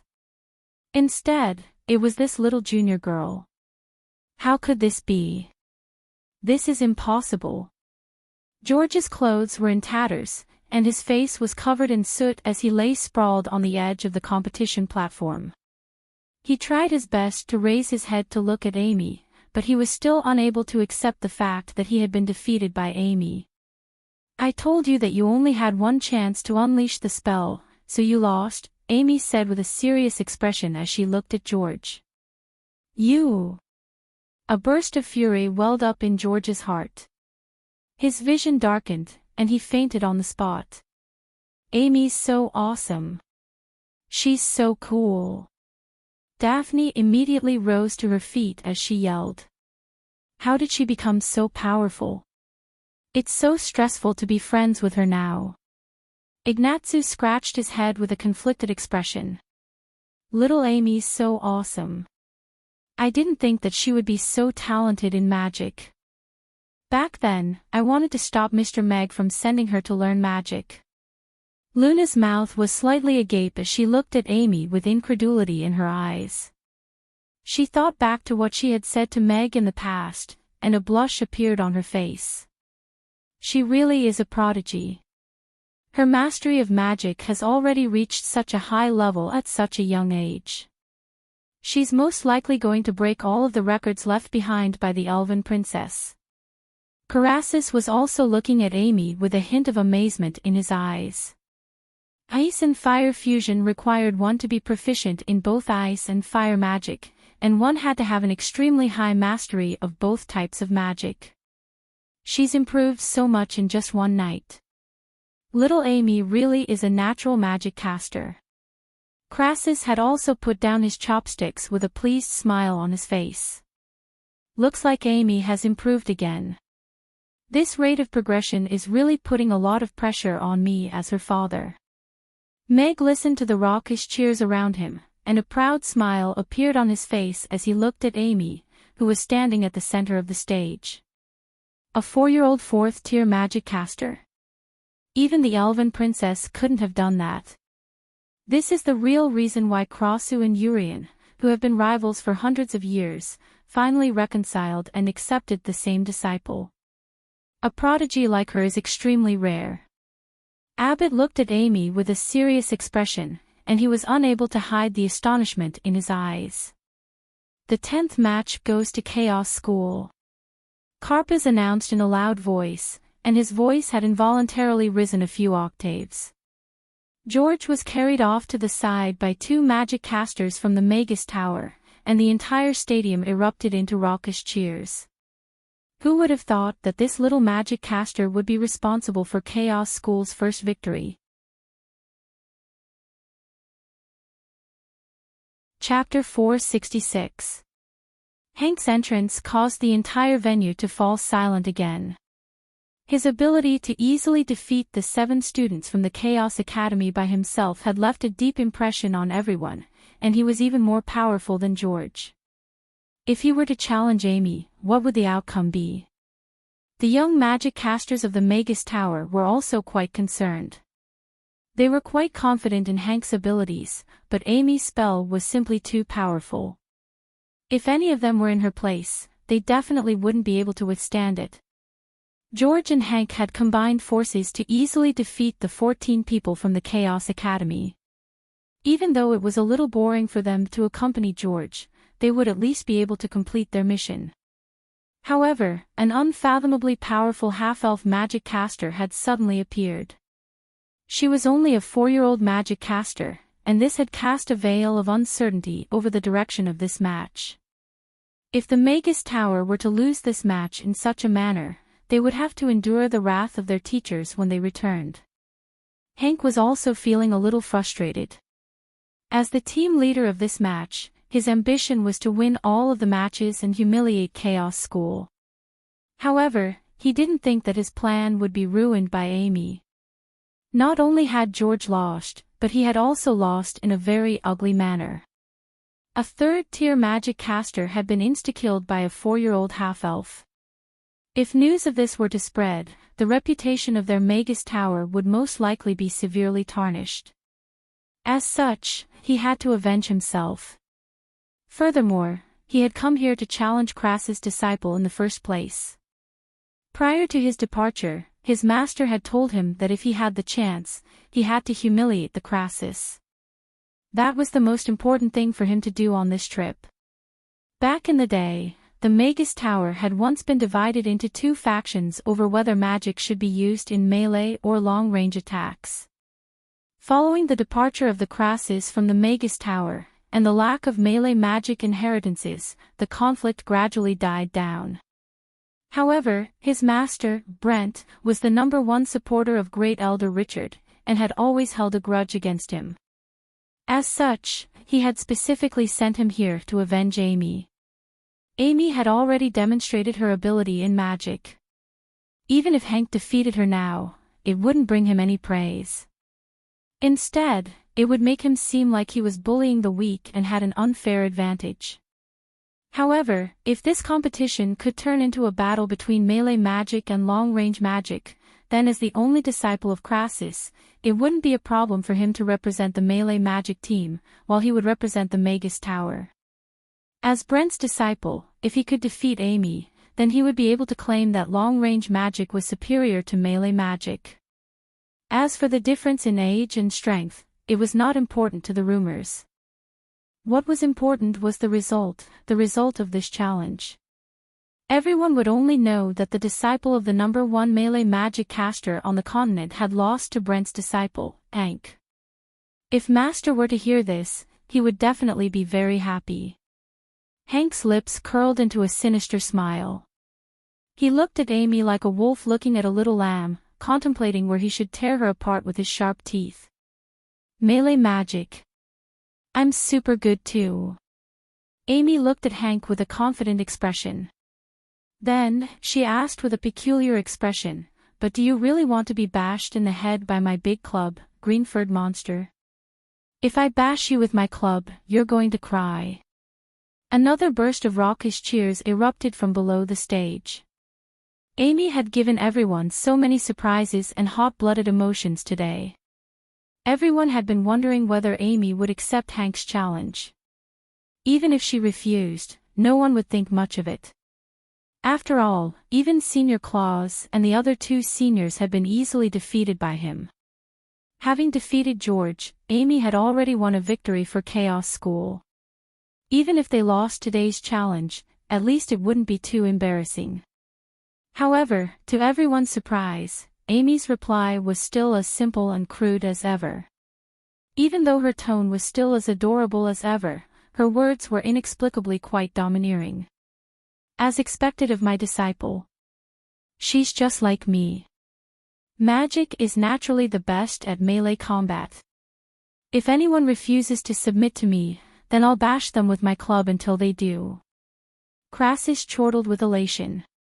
Aside from Julian, it had been many years since he had debated melee magic versus long-range magic with anyone else. He had initially felt that it was a pity that melee magic would decline again after him, but Amy's appearance had made up for that regret. At the very least, melee magic wouldn't decline in his hands. As for just how powerful melee magic was, that had always been decided through battle. All of the magic casters who had been dominated by him in the past knew this, and all of the magic casters who would be dominated by Amy in the future would also know this. If it's melee magic, could it be that she has learned melee magic in such a short time? Abbott glanced at Crassus out of the corner of his eye, and a sense of foreboding suddenly welled up in his heart. He didn't harbor any ill will toward Crassus. In fact, when he had first joined the Magus Tower, he had idolized Crassus the most. However, the Magus Tower was now under the control of Great Elder Richard, and he knew what the Great Elder and all of the other elders were thinking. George's loss was already quite embarrassing for the Magus Tower. If Hank were to lose as well, then the Magus Tower's challenge match and their congratulations to Crassus would become nothing more than a joke. In fact, they could even become a stepping stone for Crassus' disciple. There shouldn't be any problems. Hank should be able to withstand that spell, and at a lower level, melee magic casters are at a complete disadvantage against long-range magic casters of the same level. It's not going to be easy for a melee magic caster to defend against all of the long-range magic casters' magic attacks. Hank's intermediate spell, Entanglement Vine, has always been the bane of melee magic casters.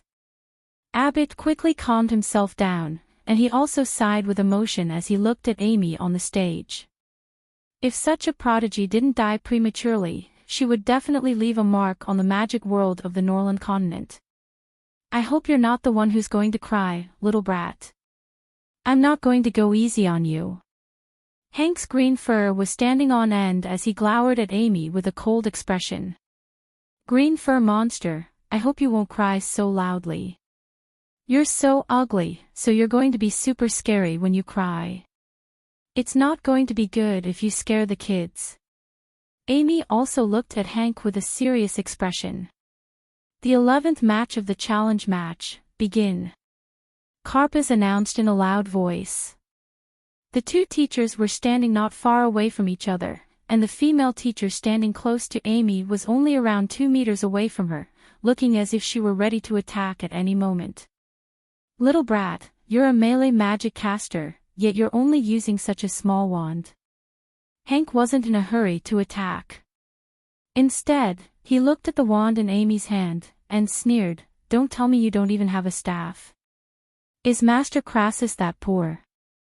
What kind of melee magic caster are you? In my name, I unseal this wand. Wishful wand, transform. Amy chanted with a serious expression. Purple light flashed from the purple crystal on the wand, and a purple staff that was around 2 meters in length appeared in her hand. Purple and golden vines surrounded a fist-sized purple crystal ball, and purple and golden light was shimmering within the crystal ball, creating an extremely dazzling sight. Wind fire wheels, appear. Amy yelled as she gripped her staff with both hands. 2 balls of flames suddenly appeared beneath her feet, rising up to around 20 centimeters into the air before rapidly rotating like a pair of fiery wheels. Chapter 467. Her wand has lengthened. It's become a staff. She can fly. And she's even stepping on fire. Everyone's eyes widened as they watched Amy fly toward Hank on her wind-fire wheels with a 2-meter-long magic caster's staff in her hand. Most people had never seen melee magic casters before. To them, magic casters were supposed to stand on the spot and use their wands to unleash spells in an elegant manner. Even if magic casters were able to form armor over their bodies, that would only provide them with greater defensive prowess, thereby allowing them to unleash spells with greater ease. The teachers of the Magic Academy would give some introductions to melee magic casters, but the Magic Academy didn't teach melee magic as they didn't have any teachers in this field. As such, even the students of the Magic Academy didn't know much about melee magic casters. As such, they were all looking at Amy with anticipation and curiosity in their eyes.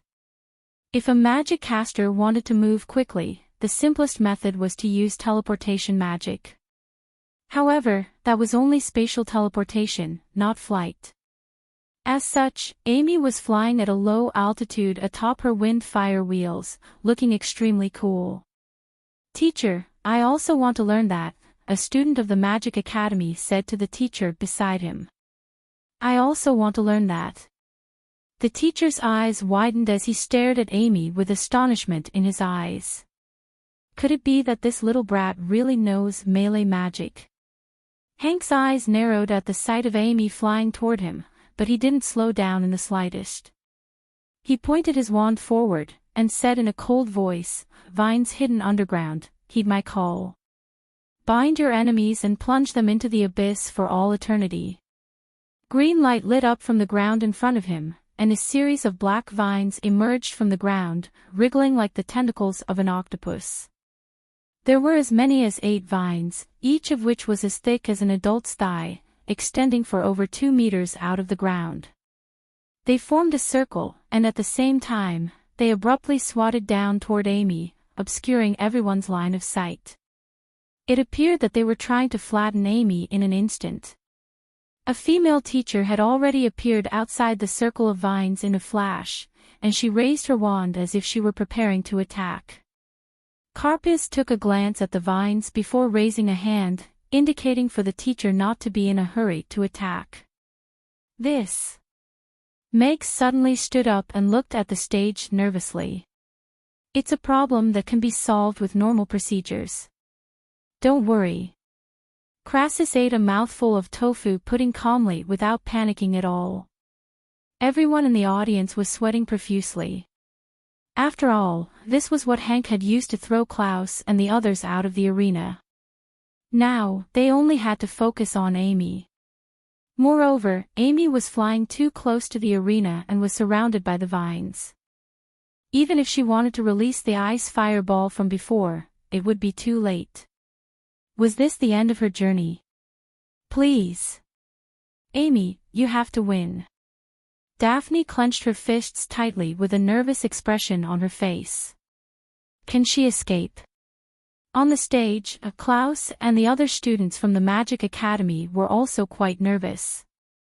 They had been bound by those strange vines before, and aside from the binding effect, there were also some tiny spikes on the vines that had the effect of paralyzing their muscles. Even now, they were still feeling quite powerless. Even a fifth-tier magic caster wouldn't be able to escape from my vines at such a close distance. You're still too inexperienced to fight me, little brat. I'll teach you a lesson today so you'll know who you shouldn't mess with. Hank chuckled coldly as he abruptly made a grabbing motion with his right hand. At the same time, the 8 vines also quickly tightened, as if they were trying to put away the pocket. At this point, Amy was nowhere to be seen. All that was left was a massive black lantern at the center of the spectator stands. Is it over? Everyone's hearts sank upon hearing this. In this situation, Amy most likely had no chance, right? In contrast, everyone from the Magus Tower was ecstatic. Even though Amy was very small, she gave them a sense of oppression. Now that the outcome of this match had been decided, this match had come to a perfect conclusion. Right at this moment, Amy's voice sounded from within the cluster of vines. Green fur monster, your vines are just as annoying as you are. Bam! A dull thump sounded, and a large hole was instantly blasted open in the vines around Amy. Wood splinters flew through the air, and the vines that had tightened around her were all flung outward as if they had been dealt a heavy blow. Amy appeared before everyone with her staff in her hands. Purple light was swirling around the tip of her staff, and the wind fire wheels beneath her feet were rotating rapidly. She was looking at Hank with a calm and collected expression. So cool. Amy is invincible. I can't take it anymore, I'm going to faint. Daphne extended her hand toward the main stage before fainting on her chair. What a scary woman. Ignatzu took a glance at Daphne before shaking his head and cowering to the side. She's free. Cries of surprise also erupted from the spectators below the stage. All of the spectators were elated and excited, and they had been completely won over by Amy's power. How could this be? Hank's eyes widened at the sight of Amy and the dissipating black vines on the ground. He was incredulous that this had actually happened. The intermediate spell that he was so proud of had been destroyed by her staff. Furthermore, his opponent had only been learning magic for a little over a month. If news of this were to spread to the Magus Tower, the halo of prodigy that he had always worn over his head would most likely disappear. Very good, little brat. You've successfully enraged me. I'm going to show you just how powerful a true 4th-tier magic caster is. Hank gritted his teeth as he glared at Amy. He raised his wand and quickly chanted, "Wood elements of nature, heed my call. Turn wood into arrows, rain of arrows, crap." He's going to use the intermediate spell, Violent Arrow Rain. That's an intermediate spell that's several times more powerful than Entanglement of Vines. Once it's successfully cast, countless wooden arrows will fall like a torrential downpour, and there's no way to evade them. Klaus exclaimed as he reflexively took a step forward.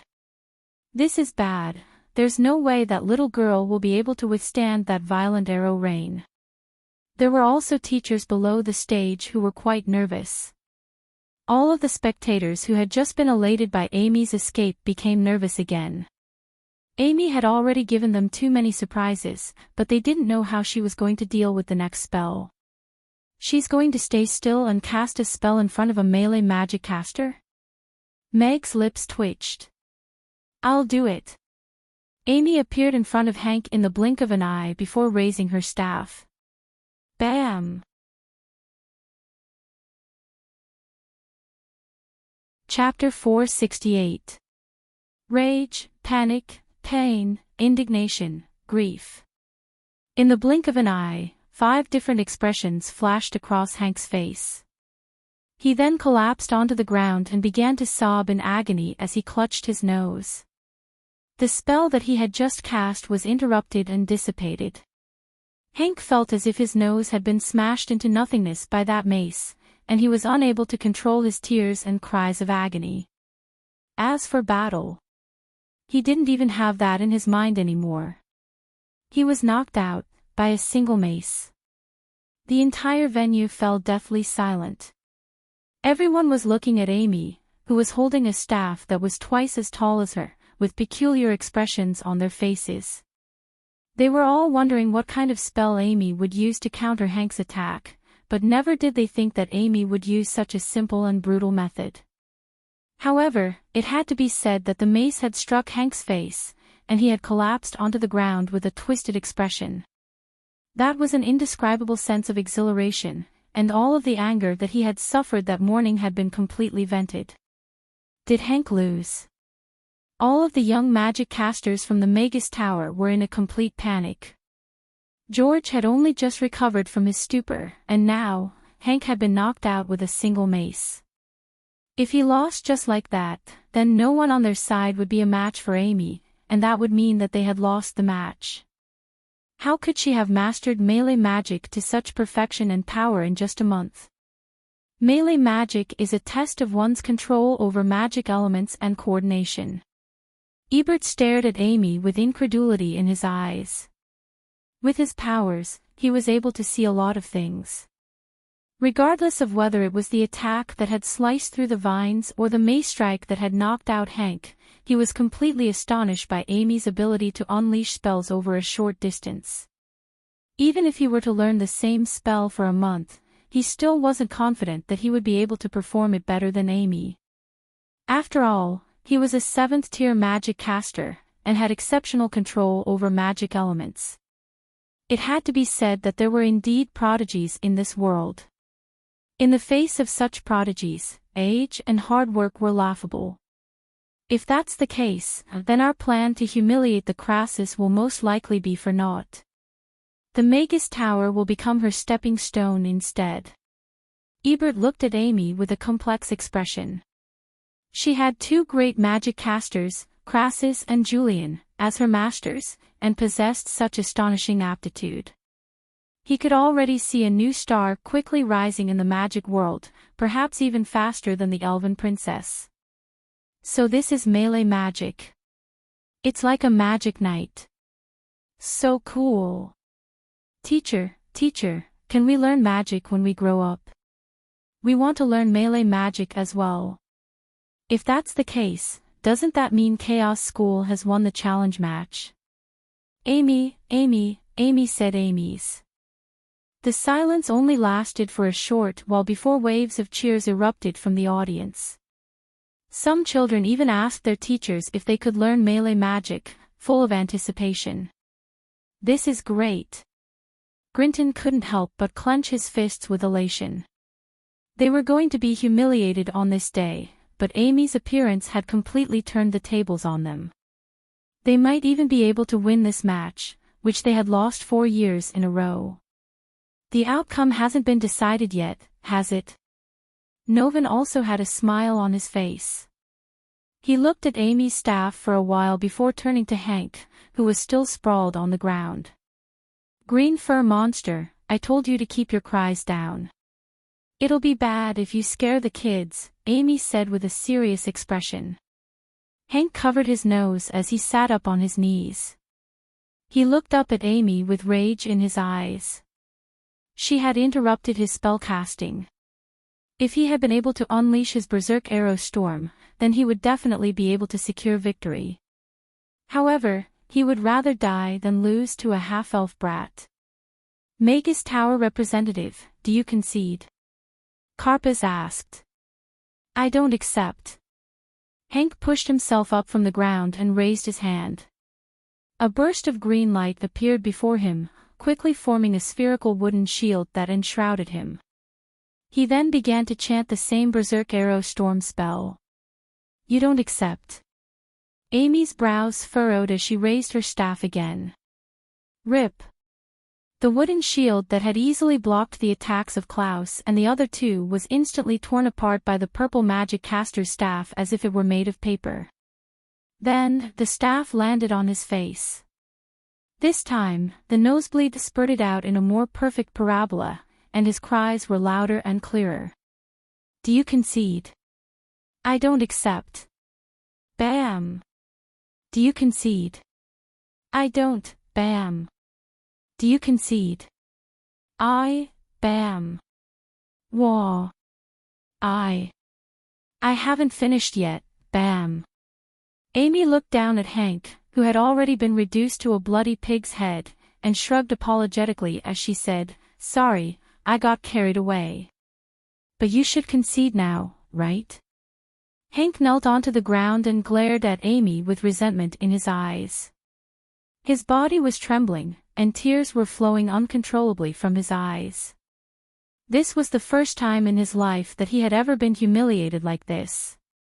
However, it had already been proven that no matter what he did, there was no way for him to unleash the Berserk Arrow Storm spell before the staff landed on his face. A deep sense of despair engulfed him. Am I supposed to concede like this? Against a half-elf bastard? Hank clenched his fists and gritted his teeth as his chest rose and fell violently. No, he couldn't do it.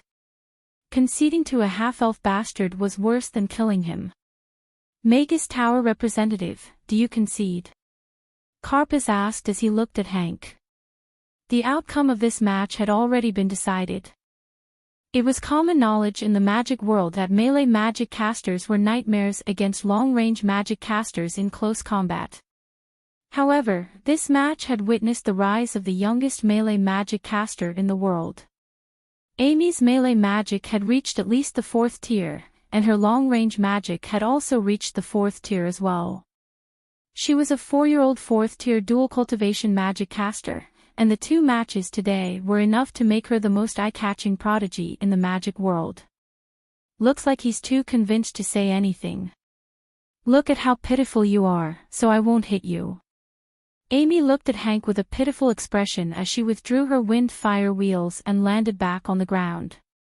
She was just about to put away her magic caster's staff. Little brat. Go to hell. Right at this moment, Hank suddenly pulled out a silver bead before hurling it toward Amy. A loud thunderclap erupted as a ball of lightning hurtled toward Amy at a speed that was almost too fast for the naked eye to follow. Look out! The teacher standing not far away from Amy let loose a cry of alarm. Light flashed from his wand as he tried to conjure up a protective barrier, but there was no time for that. Bastard! Crassus tossed his lunchbox to the side before disappearing from his seat in the blink of an eye. Chapter 469. Crap! Abbott's expression also changed drastically upon seeing this, and he immediately leaped out of the spectator stands before rushing toward the main stage. Novin was still sitting in his seat, and he raised his right hand toward the stage. However, he hesitated momentarily at the sight of the purplish-golden fireball that was hurtling toward him. Amy! Meg also abruptly rose to his feet and rushed toward the stage. He didn't think that Hank would resort to such underhanded tactics. Furthermore, he was using a sealing forbidden spell. This ball of lightning was at least a 7th tier spell, and it was definitely not something that Amy could contend with. The silver ball of lightning hurtled toward Amy in a dazzling arc, and a purplish-golden fireball emerged from Hank's wand before flying directly toward the ball of lightning. All of the spectators were quite nervous. Hank had unleashed a sneak attack, and it seemed that he had used some kind of forbidden tool. If the spectators weren't able to save Amy in time, the consequences would be unimaginable. As for the fireball that Amy had hurriedly unleashed, no one thought that it would be able to keep the ball of lightning at bay. Boom! The purplish-golden fireball clashed with the ball of lightning in mid-air, upon which an instant explosion ensued. However, the expected scene of the ball of lightning crushing the purplish-golden fireball didn't occur. Instead, the two clashed, and an instant later, the purplish-golden fireball exploded with terrifying power, completely keeping the ball of lightning at bay. Lightning and flames clashed, and fearsome power transformed into heat waves and shock waves that swept through the purplish-golden flames and lightning in all directions. The expressions of the two teachers on the stage changed drastically, and they both unleashed magic barriers in retreat. This level of power posed a lethal threat to the two of them.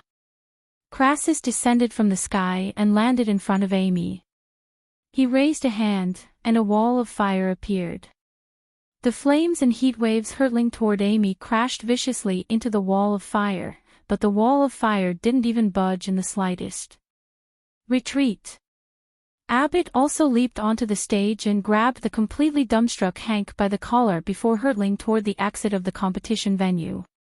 At the same time, he waved his wand forward, and a row of 8 ice walls appeared in front of them. The hastily constructed ice walls were shattered into pieces by the heat wave. In the blink of an eye, all 8 ice walls were shattered. The heat wave slammed into Hank's body, and the purple-gold flames engulfed him. His green hair and eyebrows were all burned away, and the lightning shards landed on his body, causing him to tremble violently. Crackle! The remaining heat waves and electric currents slammed into the light curtain that surrounded the arena. It was as if countless fireworks were blooming on the light curtain. The light curtain shook and showed signs of collapsing. Ooh! Abbott dragged Hank out of the light barrier, and Hank fell straight to the ground. His forehead was already covered in cold sweat, and he looked down at his own hand to find that his fingertips had already been charred black by the lightning. How? How could she have withstood the lightning magic ball that Master gave me? Hank was sprawled on the ground as he looked up at Amy with incredulity in his eyes. In that instant, he felt as if death had descended upon him. The small fireball that she had unleashed in an instant was not inferior in power to the 7th-grade lightning magic ball that his master had given him for self-defense. Smoke was still rising from his body, and his body had already become numb. He looked down at the Crassus, who was slowly lowering his hand and withdrawing his wall of flames, and he instantly felt as if he had been plunged into a glacial pit. That bastard deserves to die. Meg heaved an internal sigh of relief at the sight of the completely unscathed Amy standing behind the Crassus. He then turned to Hank, who was sprawled on the ground, with killing intent in his eyes. She blocked it. Everyone below the stage immediately erupted into raucous cheers. Even though the Crassus had blocked the final shockwave for Amy, the fireball that Amy had unleashed was almost equally powerful as Hank's lightning ball, so they were even more stunned than before. That was the power of a 7th-grade spell. Could it be that she's already a 7th-grade magic caster? A teacher from the Magic Academy was looking at Amy with incredulity in his eyes. A 4-year-old 7th-grade magic caster? She's not just a prodigy anymore, she's a freak, a short and portly teacher exclaimed. She's not a 7th-grade magic caster. It's the staff that she's using. If I'm not mistaken, the purple crystal ball at the tip of that staff should be the legendary Oracle Stone. That fireball that she just unleashed was most likely amplified by 10 times, or even more, an elderly man from the teacher's stand said in a slow voice. Oracle Stone. Hearing this, everyone was shocked again. This was one of the few legendary items that magic casters had. However, after taking a look at the old man, they were already 80 to 90% convinced. After all, Dean Derrick was a 10th-tier magic caster. His judgment were naturally very trustworthy. However, the fact that she was able to amplify her power by 10 times indicates that she really is a prodigy. Furthermore, she has received the approval of the Oracle Stone, so perhaps she'll be able to truly unleash the power of the Oracle Stone. Crassus and Julian have really taken in a good disciple this time. Derek looked at Amy with a hint of envy in his eyes. That scared the hell out of me. Thank God Amy is so powerful. Otherwise, that guy would have succeeded in his sneak attack. Daphne patted her own chest as she glowered at Hank. That guy is so shameless. How dare he launch a sneak attack? And he even used a sealing forbidden spell. We have to punish him severely. Ignatsu also chimed in with an enraged expression. Magus Tower representative Hank has violated the rules by using a sealing forbidden spell to launch a sneak attack on Amy from the Chaos School. Thus, Chaos School wins this match, and Hank is stripped of his right to represent the Magus Tower. He will be banned from participating in the competition forever, Crassus announced in a loud voice. We accept the punishment. Abbott clasped his hands behind his back and nodded with a grave expression. He took a glance at the thunderous Crassus, and his heart sank even further. That idiot Hank had done something like this. The key to today's match was no longer the outcome of the competition. Instead, it was how he was going to get everyone out of Chaos School safely from the enraged Crassus. In the eyes of the younger magic casters of the Magus Tower, this elderly magic caster was not an amiable old man at all. The Magus Tower had been rebuilt 3 times in its history. Even though it was said to be an upgrade each time, it was indeed built to be more majestic and grand each time. However, everyone in the Magus Tower knew that on 2 of those occasions, the Magus Tower had been demolished by someone else, and that person was none other than Crassus. He was a great magic caster who dared to even demolish a Magus Tower when he was enraged. Now that Hank had dared to launch a sneak attack on his disciple, he didn't know what was going to happen.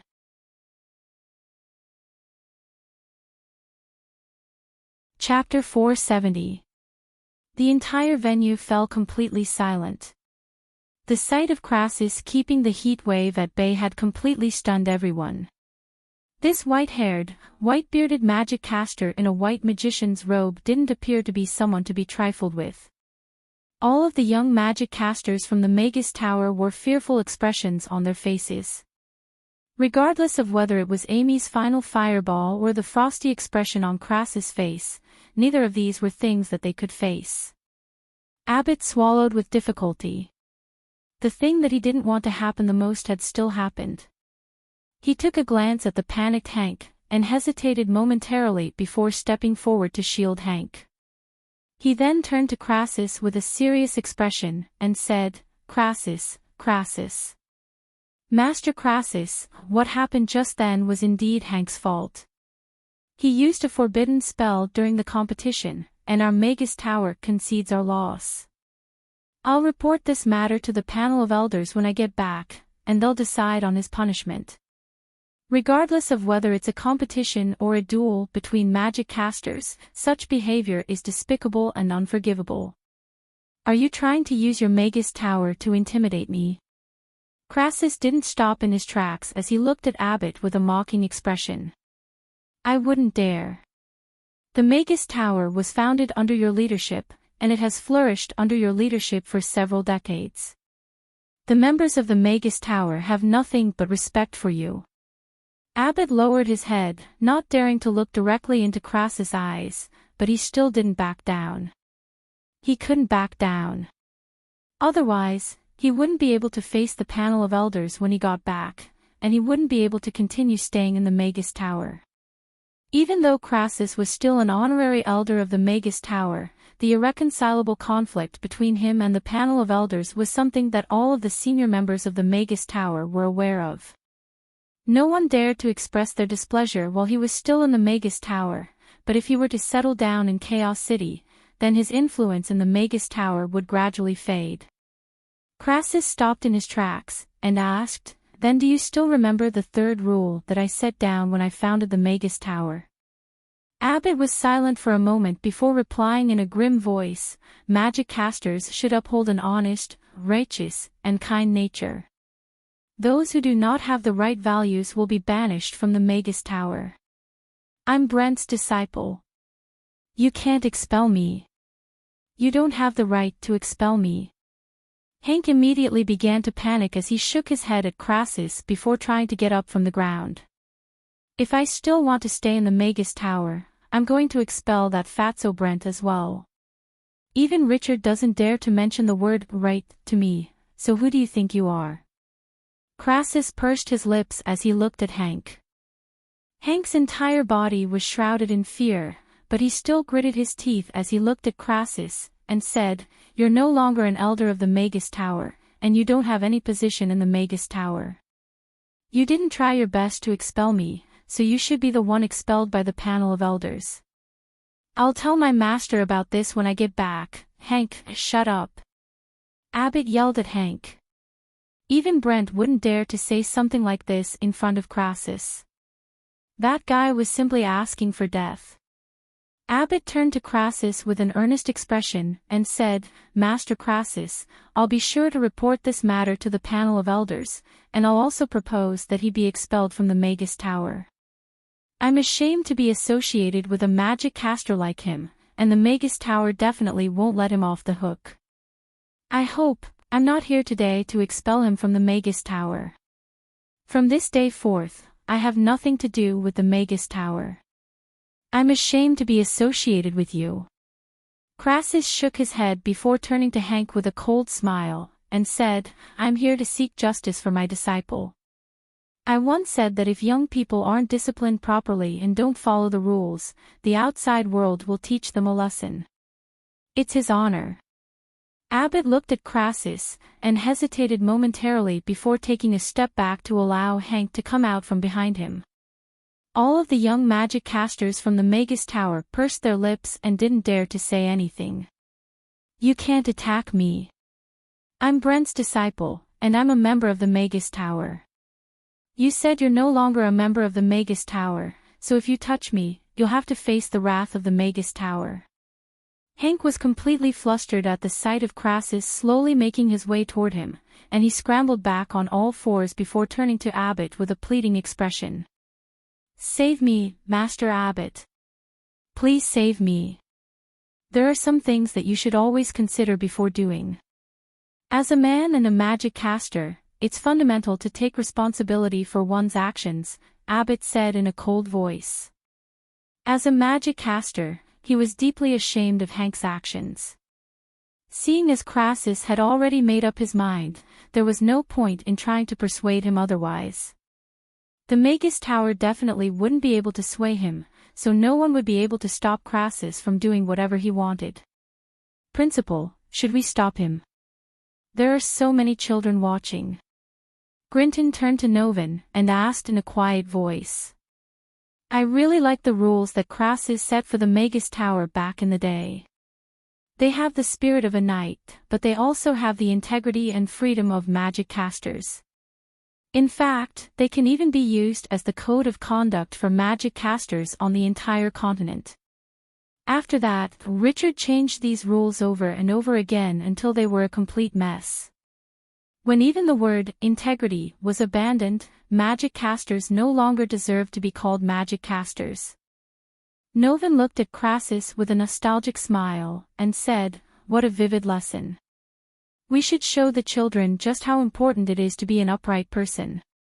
Even if they're prodigies, they still have to be upright and abide by the rules. Isn't that what our Chaos School and Chaos City are advocating?" Grinton nodded with a contemplative expression. He looked at the children on the stage, and didn't say anything else.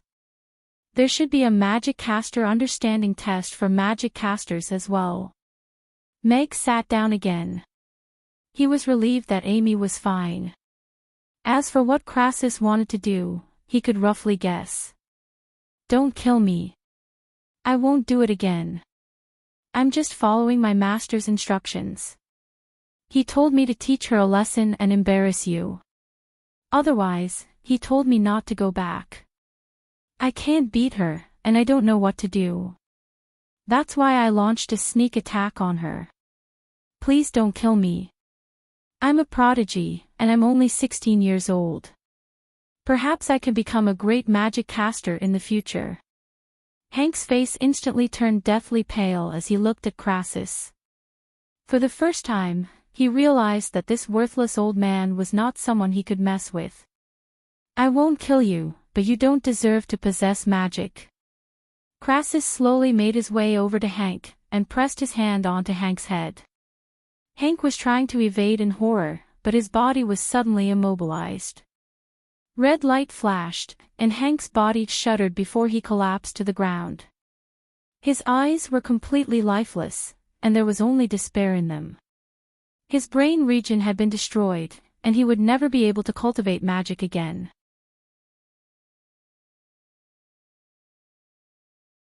Chapter 471. I'll pass on your message.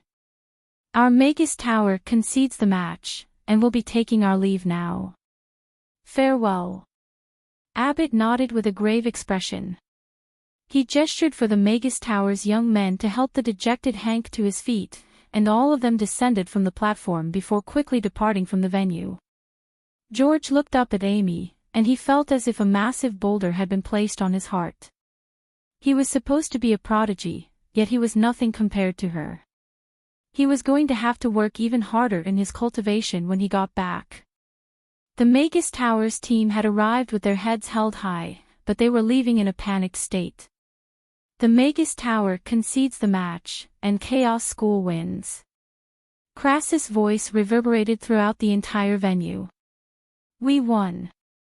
The entire venue was instantly plunged into a frenzy.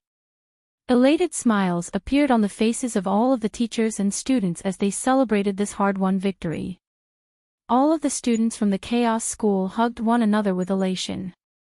They had just suffered the darkest consecutive defeats, and were about to be swept clean, only for Amy to descend upon them like a savior. Amy was still holding on to her staff, and she was still in a daze as she turned to Crassus, and asked, Master, all of the bad guys have run away, so we won. That's right. They were defeated by little Amy, so they've conceded. Little Amy is the one who won this match for Chaos School. Crassus nodded with a smile. He was looking at Amy with a gratified expression. It was already completely beyond his expectations that Amy had learned so much in just a month. Even though magic became more and more difficult to progress as one progressed, Amy's exceptional aptitude would make it easier for her. As for what he had said to Abbott, it was actually meant for the entire world to hear. Many prodigies had appeared on the Norland continent, but many of them had also died at an early age. There were always some people who didn't want those prodigies to grow up and affect the overall situation, just like Meg Alex. As such, he had to make his and Julian's stance clear to the world. If anyone tried to harm Amy before she grew up, then they had to be prepared to face the wrath of the two of them. Me too. Meg slowly clenched his fists as he muttered to himself. He had successfully purchased the strength points yesterday, so it was time for him to continue practicing his swordsmanship. He hoped that when Amy was in danger in the future, he would be the one standing in front of her. Great! I knew Father wouldn't lie to me. I really can defeat all the bad guys. A happy smile appeared on Amy's face, but when she glanced at the door, she looked at Crassus worriedly and asked, But Master, why was that green-furred monster so sad in the end? Was he really unable to practice magic anymore? If that's the case, isn't it pitiful? Little Amy, you have to remember, in this world, if you are sure that he is an enemy, then you can't be merciful to him. Otherwise, the only ones who will be hurt will be you and the people close to you, Crassus said seriously as he looked into Amy's eyes. Okay, I'll keep that in mind. Amy looked into Crassus' deep eyes and nodded seriously. Amy! Amy! Amy! Cheers erupted from below the stage as the students chanted Amy's name in unison as if they were calling for a hero. This is your moment. Of course, you have to learn to get used to it, because from now on, there will only be more and more cheers like this, Crassus said with a smile as he slowly walked down from the stage to give the stage to Amy. The deafening cheers almost lifted the roof of the venue. The emotions that had been suppressed for the entire morning completely erupted at this moment. After 4 consecutive years of failure, they had finally ushered in a hard-won victory today. This was an extremely strong feeling for both the students and the teachers. Amy raised her magic caster's staff in a slightly uncomfortable manner as she welcomed the cheers of the entire venue. Her gaze wandered through the crowd, and finally landed on Meg, who was standing among the crowd and applauding, and a happy smile appeared on her face. "I'll protect this smile," Meg thought to himself with a smile on his face. Amy's rise to fame was already unstoppable. After today, she was destined to become one of the most popular magic casters of the younger generation on the Norland continent. At the same time that she became famous, more and more trouble would come knocking on her door. Novin stood up and applauded Amy and the students on the stage. In today's challenge match, Amy is the king of all. She has secured victory for Chaos School and upheld the school's honor. The students of the Magic Academy have also fought to the bitter end and displayed an unyielding spirit. Today's honor belongs to you. The students of the Magic Academy were very excited, but also a little embarrassed. However, they couldn't hide the smiles on their faces. "I'm a student of Chaos School, so this is what I should do." Amy looked at Novin with a matter-of-fact expression. "I hope you can always remember this, Amy. In the future, Chaos School will be proud of you." A smile appeared on Novin's face. "I will also be proud of Chaos School." Amy nodded with a serious expression. The applause below the stage became even louder, and all of the students wore excited expressions on their faces. It was an incredible honor to have the principal say that Chaos School was proud of you. Furthermore, they had witnessed this moment, and perhaps the principal would also say the same thing to them someday in the future. "Amy, you're the best. I'm also proud of you." Daphne clapped her little hands together like a little fangirl. "Can I get off the stage now? My hands are getting sore from holding the stage." The cheers continued for a long while, and the smile on Amy's face gradually faded as she turned to Carpus with a feeble expression. "Of course." Carpus faltered momentarily before nodding with a smile. This little girl really was adorable. If it weren't for the fact that Crassus and Julian had already taken her as their disciple, even he would have wanted to take her as his disciple. "All right." An elated smile immediately appeared on Amy's face as she chanted an incantation to transform her staff into a short staff, which she placed into her pocket before preparing to get off the stage. "Student Amy, I would like to thank you on behalf of the Chaos School for saving the competition." Klaus led the students of the Chaos School onto the stage before extending a bow toward Amy. All of the students behind him also extended a bow in unison as they looked at Amy with gratitude in their eyes. "You're welcome. But you have to do your best, seniors. That way, when the bad guys come again, you'll be able to defeat them." Amy clenched her little fists with a serious expression as if she were a little adult. "We will." Klaus nodded as he repressed his laughter. This little girl was simply too adorable. "Father." Amy was just about to get off the stage when she caught sight of Meg, and she immediately pounced toward him with elation.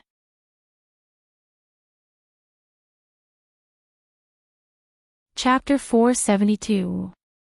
Are we going back to Rhoda now? Outside Chaos School, George took a glance back at Chaos School before turning to Abbott with a dejected expression. "After what happened, we have to leave right away. Master Crassus might be willing to reason with us on account of our relationship with the Magus Tower, but her other master has never been a reasonable person. If we don't leave now, we'll never be able to leave." Abbott nodded with a grave expression. He took a glance at Hank, who was being helped into a horse-drawn carriage by his companions, and also got into the carriage. Next time I come here, I'll definitely become more powerful, then defeat you and pay you back for all of the humiliation I've suffered today. George thought to himself as he also climbed into a horse-drawn carriage. The 10 horse-drawn carriages with the insignia of the Magus Tower quickly departed from Chaos School, heading toward the northern part of the city. The horse-drawn carriages drove out of the city gates of Chaos City. Less than a day had passed since they had arrived the day before. They had arrived in high spirits, but now they were leaving in a rather dejected state. The horse-drawn carriages traveled for close to 10 kilometers, and were traveling through a forest when one of the horse-drawn carriages suddenly stopped, creating quite a commotion. "What's going on?" Abbott asked as he lifted the curtain of the first horse-drawn carriage. The coachman pointed into the carriage and tried to say something. "I'm not going back. I'll be a useless piece of trash anyway, and Master won't want to see me again." Hank crawled out of the carriage, and his hands failed to support himself as he tumbled out of the carriage. "Hank!" 2 young men stood up in the carriage and tried to help him up. "Don't worry about me. From this day forth, I'm no longer the same as you two. You're both prodigies, while I'm just a piece of trash who can no longer cultivate magic." Hank rolled on the ground, and his body was covered in dirt and fallen leaves. He raised his head and roared at the 2 young men with a heart-wrenching expression. His eyes were completely bloodshot, and his expression was filled with despair. The 2 young men stopped in their tracks and looked at Hank with complex expressions before turning to Abbott with a pleading expression. "Have you made up your mind?" Abbott asked. Hank was Brent's most prized disciple, and he was considered to be one of the most talented young disciples of the Magus Tower. No one would be able to accept something like this. "Yes." Hank nodded at Abbott with bloodshot eyes, and gritted his teeth as he said, "Don't worry, I'll live on. I'll find a way to cultivate magic again and come back for revenge." Abbott looked at Hank in silence for a while before nodding. "All right, you can go now." Hank took another deep look at the youths in the carriage. He gritted his teeth and stood up with the support of a nearby tree. He staggered into the forest and soon disappeared from everyone's sight. "Let's continue, speed up." Abbott withdrew his gaze and said loudly. The carriage curtains were lowered, and the caravan continued forward. George turned to Abbott with a concerned expression, and asked, "Hank might be in danger if he leaves like this, right?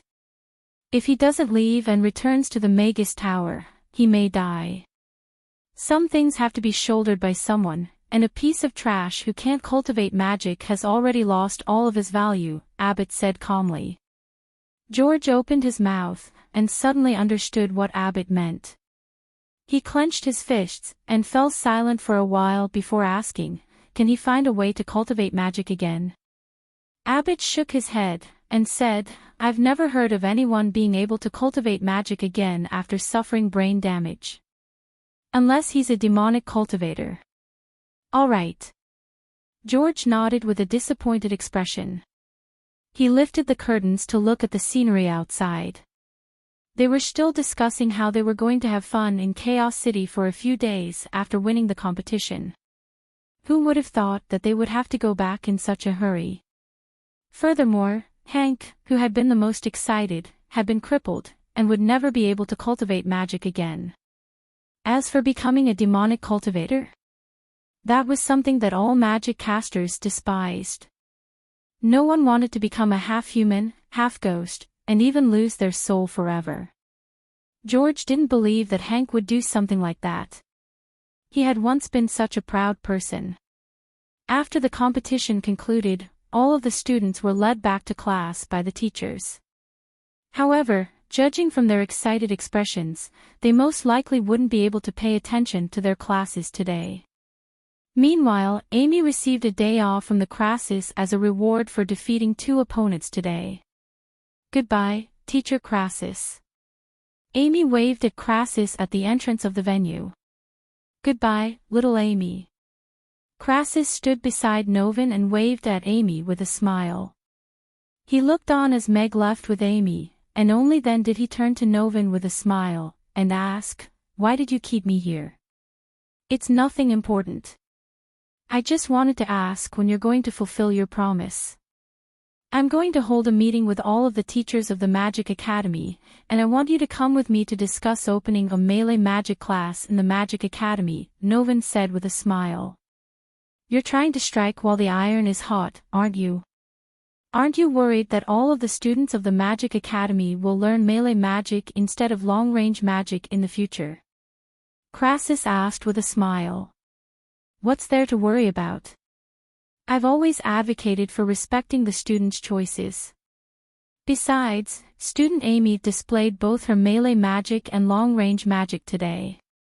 It's up to them to choose what they want. The Magic Academy only needs to teach them well. If they don't suit them, they'll naturally choose something that suits them better," Novin said calmly. Crassus looked deeply into Novin's eyes, and nodded as he said, "All right, but I'll still say the same thing. I can teach your students, but they're not my disciples. I only have one disciple, and that's little Amy. They'll only call you teacher. They're not your disciples, they're your students." Novin nodded. "Students. I like that title." Crassus chuckled. "But you said that you'll have nothing to do with the Magus Tower from today onward. Are you serious?" Novin looked at Crassus with a curious expression. "Of course. I said that in front of so many people. Do you think I'm going to take it back?" Crassus pursed his lips. He looked up at the sky in the north, and a forlorn expression appeared on his face as he said, "The Magus Tower is no longer the Magus Tower of the past. I've already asked Arthur to move everything here, so it's fine if we don't have anything to do with it. Richard should be very happy this time. Chaos School welcomes you." Novin extended a hand toward Crassus with a smile. Crassus looked away, and narrowed his eyes as he looked at Novin with a hint of suspicion in his eyes. "Did you already plan to drag me into your trap? Didn't I already invite you 20 years ago? It's just that you turned me down. Otherwise, you would be the principal of Chaos School now," Novin replied with an honest expression. "Looks like I made a wise decision 20 years ago." Crassus shook Novin's hand, and the two of them burst into laughter at the same time. "Young master, didn't you say that you were going to Amy's this afternoon? Can you go out now?" Ingve stood outside the door with a resigned expression. "Just wait for me for half an hour. I'm going to change, so don't be in such a hurry." Blower's lazy voice sounded from within the room.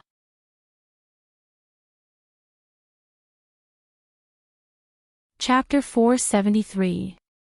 Your Highness. Your Highness.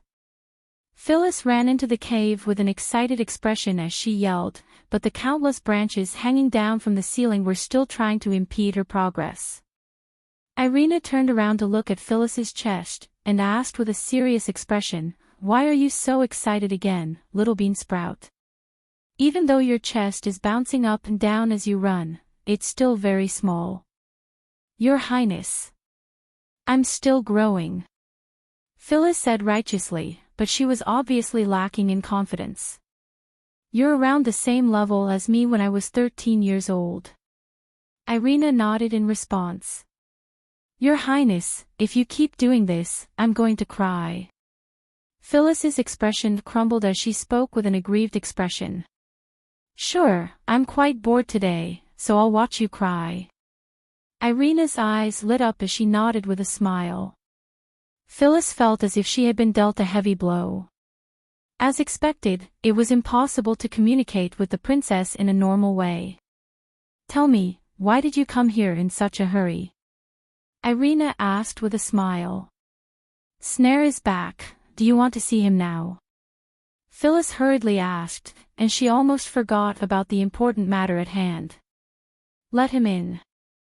Irina immediately clenched her fists with undisguised excitement on her face. "All right." Phyllis turned and ran out of the cave. The Tree of Life seemed to have sensed Irina's emotions, and it parted to allow Phyllis to pass through. Not long after that, Phyllis led a tall and thin golden-haired elf into the cave before quickly making his way over to Irina. The tall and thin elf stopped 2 meters away from Irina before nodding with a hand on his chest. Snare pays his respects to your highness. Irina looked at Snare in silence for a moment before commenting, "You've lost weight, Scarab." Phyllis almost burst into laughter upon hearing this, and she turned to look up into the sky at a 45-degree angle to calm herself down as quickly as possible. "Your Highness, you've also lost weight." Snarl faltered slightly upon hearing this, and a peculiar look also appeared on his face. He had already gotten used to this nickname that had accompanied him for over a decade, but it was still a little strange for an elf to be referred to as a scarab. However, compared to being called a bean sprout, the princess had treated him quite well. "Really? Looks like I've been losing weight well recently. You have good taste, Scarab." Irina nodded, but the smile on her face quickly faded. She raised a hand, and a burst of golden light enshrouded the entire cave. She turned to Snare, and asked, "Scarab, what did you find during your trip to Rodu? Is Alex and my baby still alive? Where are they now?" "Your Highness, I did manage to find a lot of useful information during my trip to Rodu. After cross-referencing the information that I've found in the past, I can confirm that Master Alex and your child are still alive. The fire 3 years ago was a hoax, and no one died," Snare quickly replied. "That's great." An excited look appeared on Phyllis's face. "Where are they now?" Irina was also unable to contain her excitement as she took a step forward. Snare shook his head, and replied, "I don't know either. No one in Rodu or our elven race should know where they are.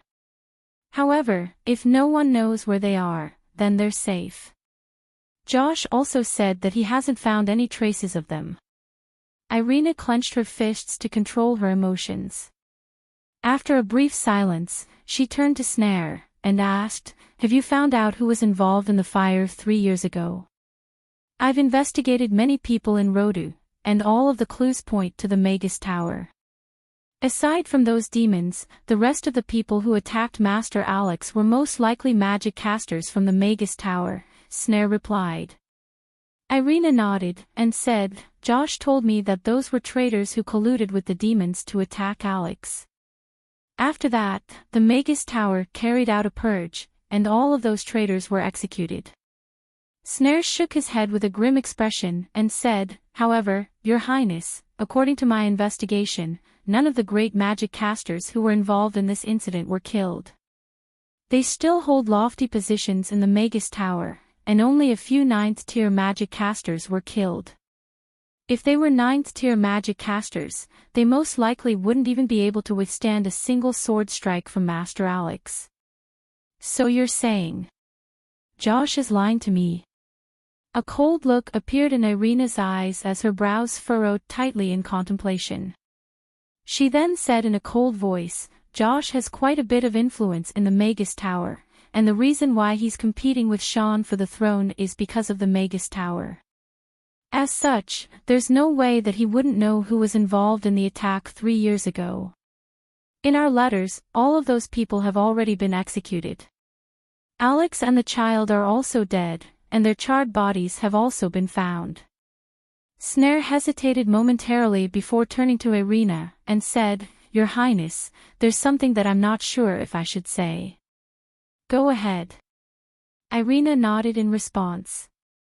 With Master Alex's influence in the Roth Empire and the military, as well as his immense power, no one would dare to assassinate Master Alex on the streets of Rodu without a meticulous plan and absolute confidence.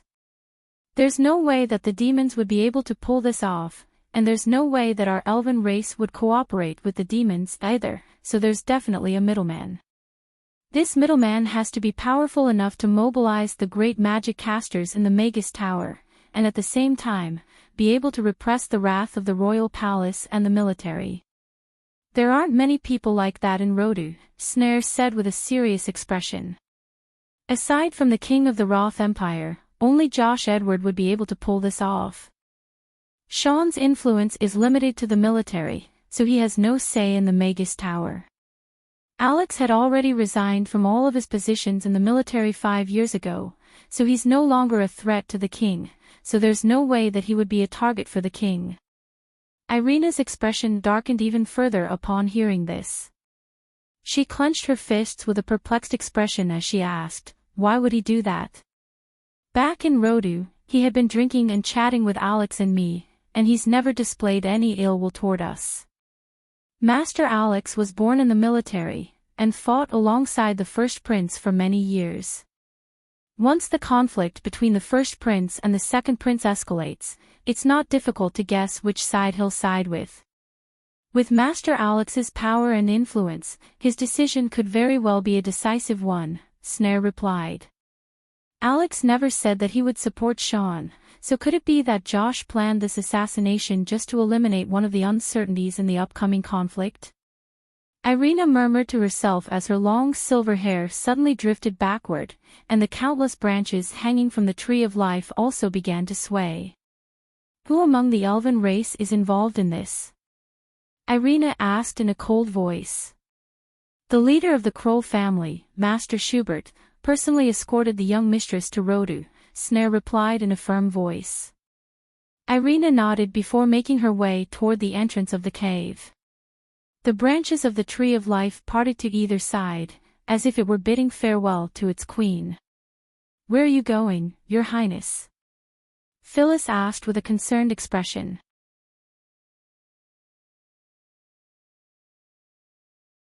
Chapter 474. A figure in a long white dress drifted over the wind forest. She tapped her foot lightly on a tree branch, and appeared close to 10 meters away. Her long silver hair danced in the wind, giving her the appearance of an otherworldly immortal. Ha! Isn't that Princess Irina? That's right. That's the princess. It's been 3 years, and the princess has finally come out of the cave. The princess is just as beautiful as she was all those years ago. As expected of the number one figure among the younger generation of the elven race.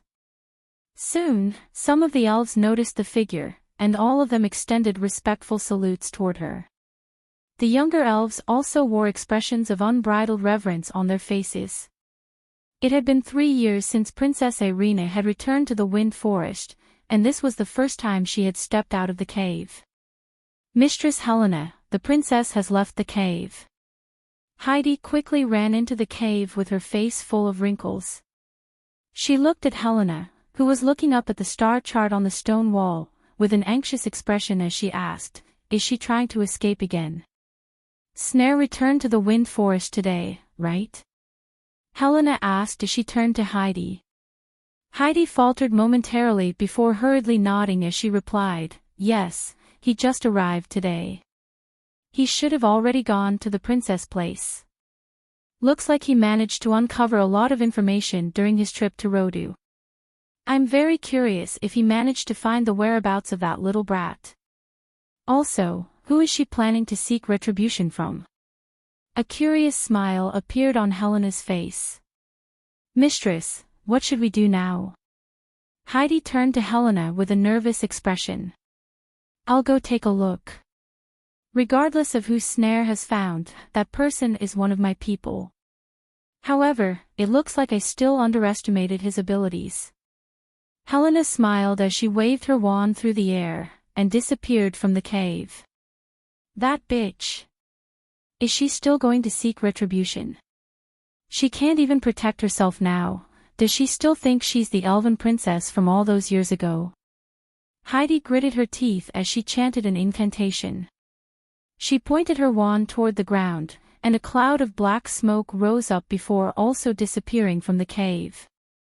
In the territory of the Kroll family, a vast expanse of forest had been cleared, and a grand white castle had been constructed on the original site. All of the Kroll family members were being escorted in and out of the castle, while some of the plainly dressed elves were doing menial tasks.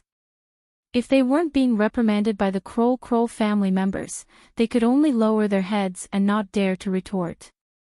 Schubert was the leader of the Kroll family, and he was a powerful elven race.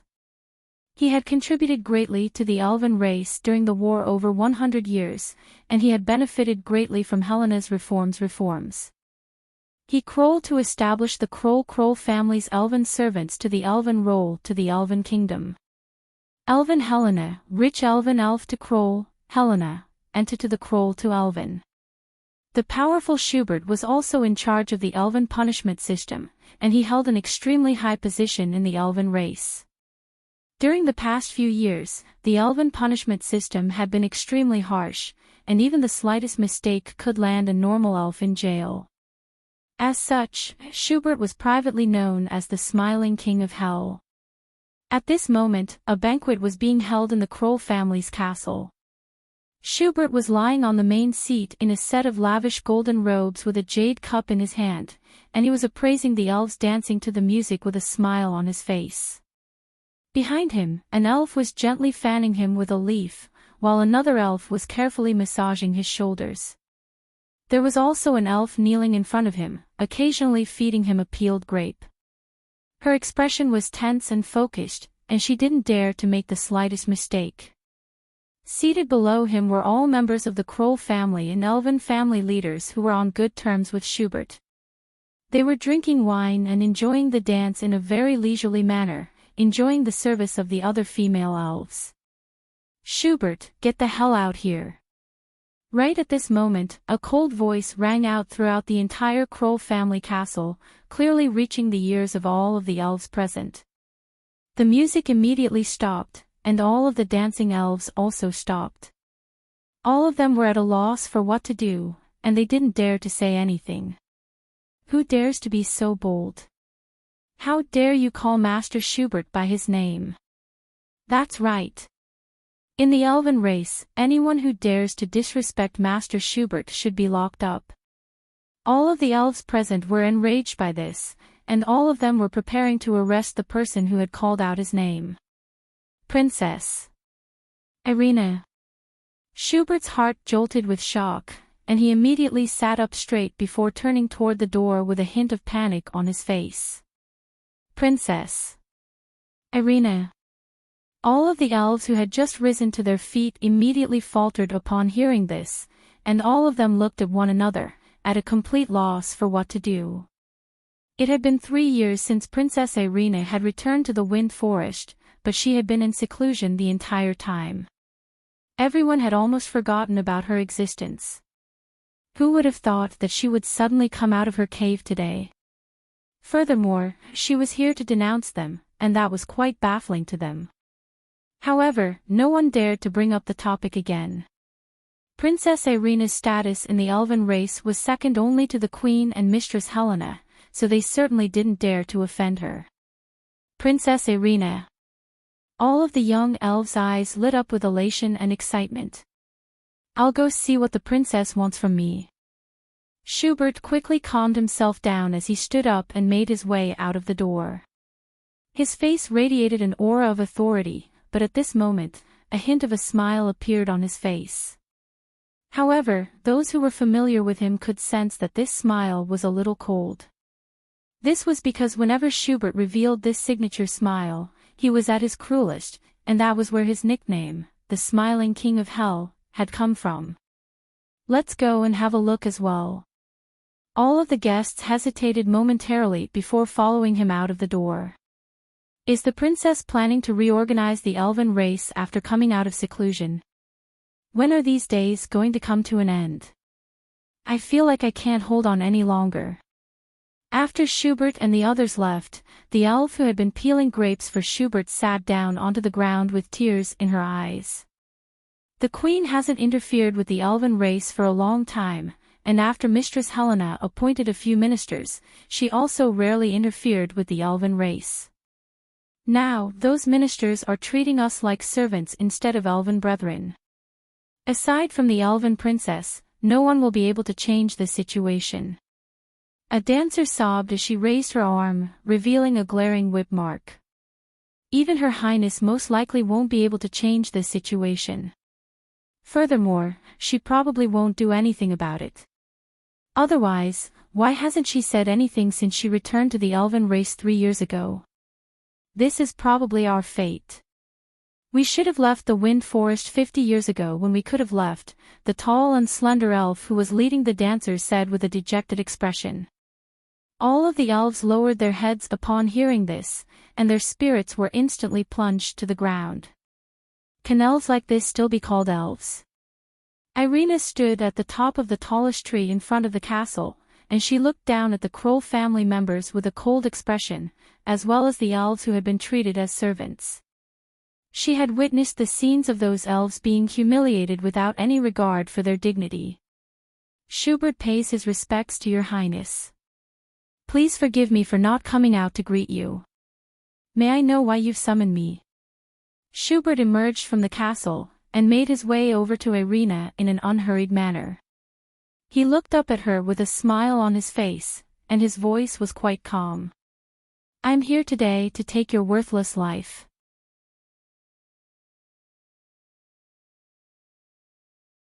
Chapter 475. All of the elves outside the castle had stood obediently off to the side, just like all of the guests, thinking that the princess was only looking for Schubert.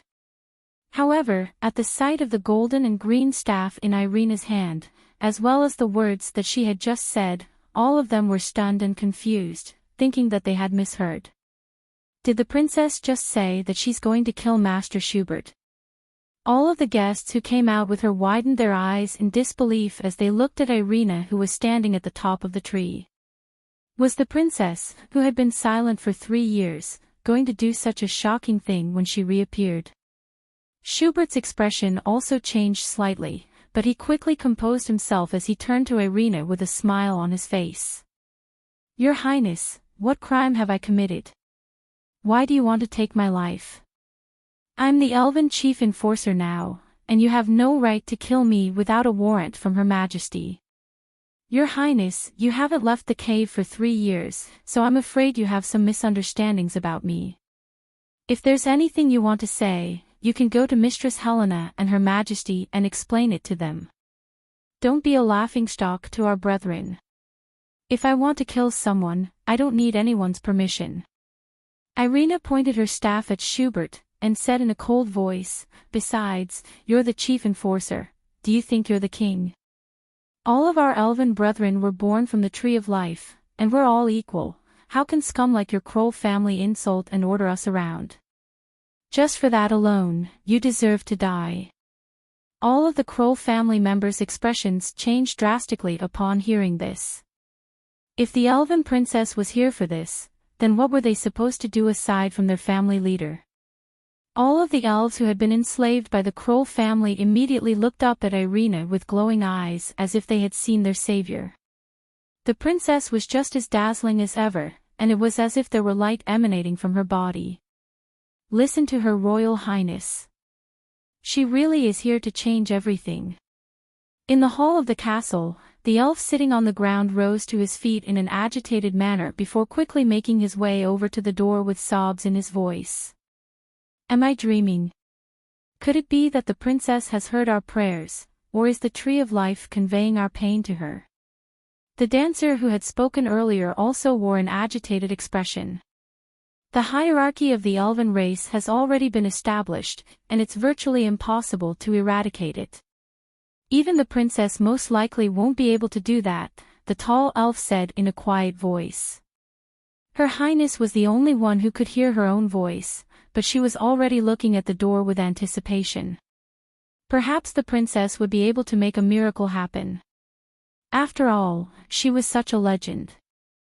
The elven princess of Her Majesty, the elven princess, Her Majesty's, Her Majesty, Her Majesty to the elven race.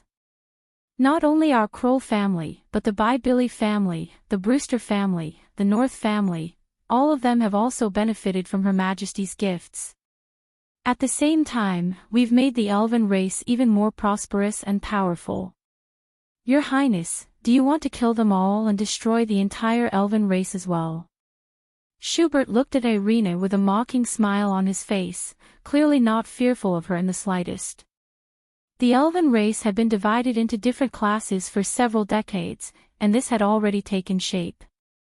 His Kroll family was part of this trend, and no matter how powerful Irina was, she wouldn't be able to stop this trend. The entire elven race had already been divided up by several major families, including the royal family. Was she going to kill everyone in the elven race?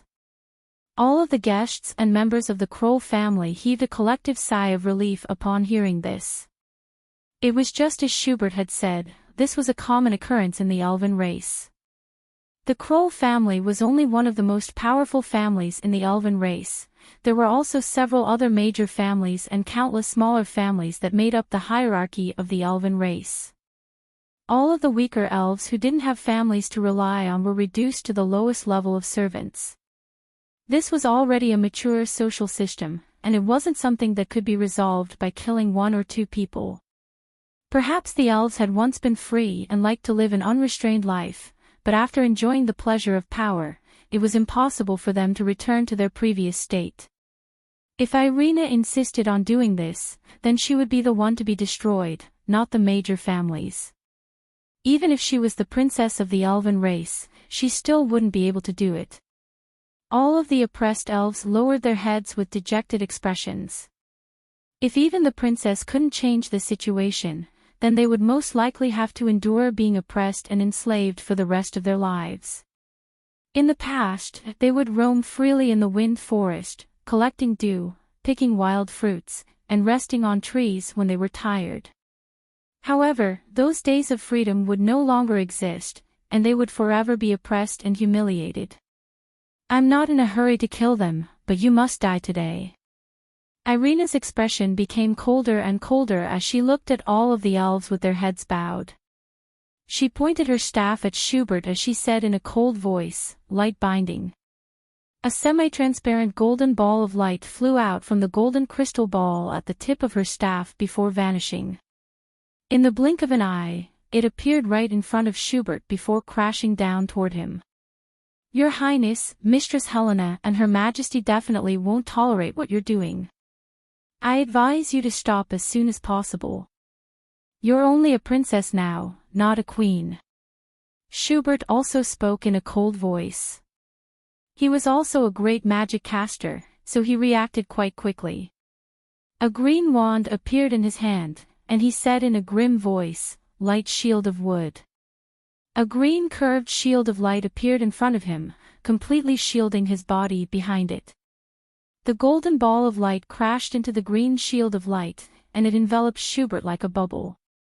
However, it was kept at bay by the green shield of light, so it didn't shrink. Hibbert glanced at the light shield that enveloped his body. He didn't sense any offensive power, so he didn't bother about it for the time being. At the same time, he chanted, "Wood elemental spirits of the world, please heed my call. Gather in front of me, transform into stars, and destroy all enemies." Following Schubert's incantation, a massive green vortex appeared in the air above the castle. Countless wood elements in the wind forest surged toward the vortex in a relentless stream, and the green color became more and more pronounced. At the same time, it began to rotate rapidly, sweeping up violent gale-force winds. Streaks of shimmering golden light flashed within the vortex, as if something were about to descend. That's Master Schubert's ultimate forbidden spell, Forest Star Rain. Someone exclaimed. All of the elves hurriedly retreated upon hearing that. Irina's sudden attack had caught everyone by surprise, and Schubert had also unleashed his most powerful spell from the get-go. This was most likely going to be a massive battle. You're tuning into the LoveLore Library YouTube channel. We're so grateful for your support, and don't forget to subscribe to join us on this incredible journey through captivating stories. Your generosity through donations truly makes a world of difference, as it's the primary source of revenue that allows me to expand and enhance this channel for you. Thank you from the bottom of my heart for being a part of this adventure.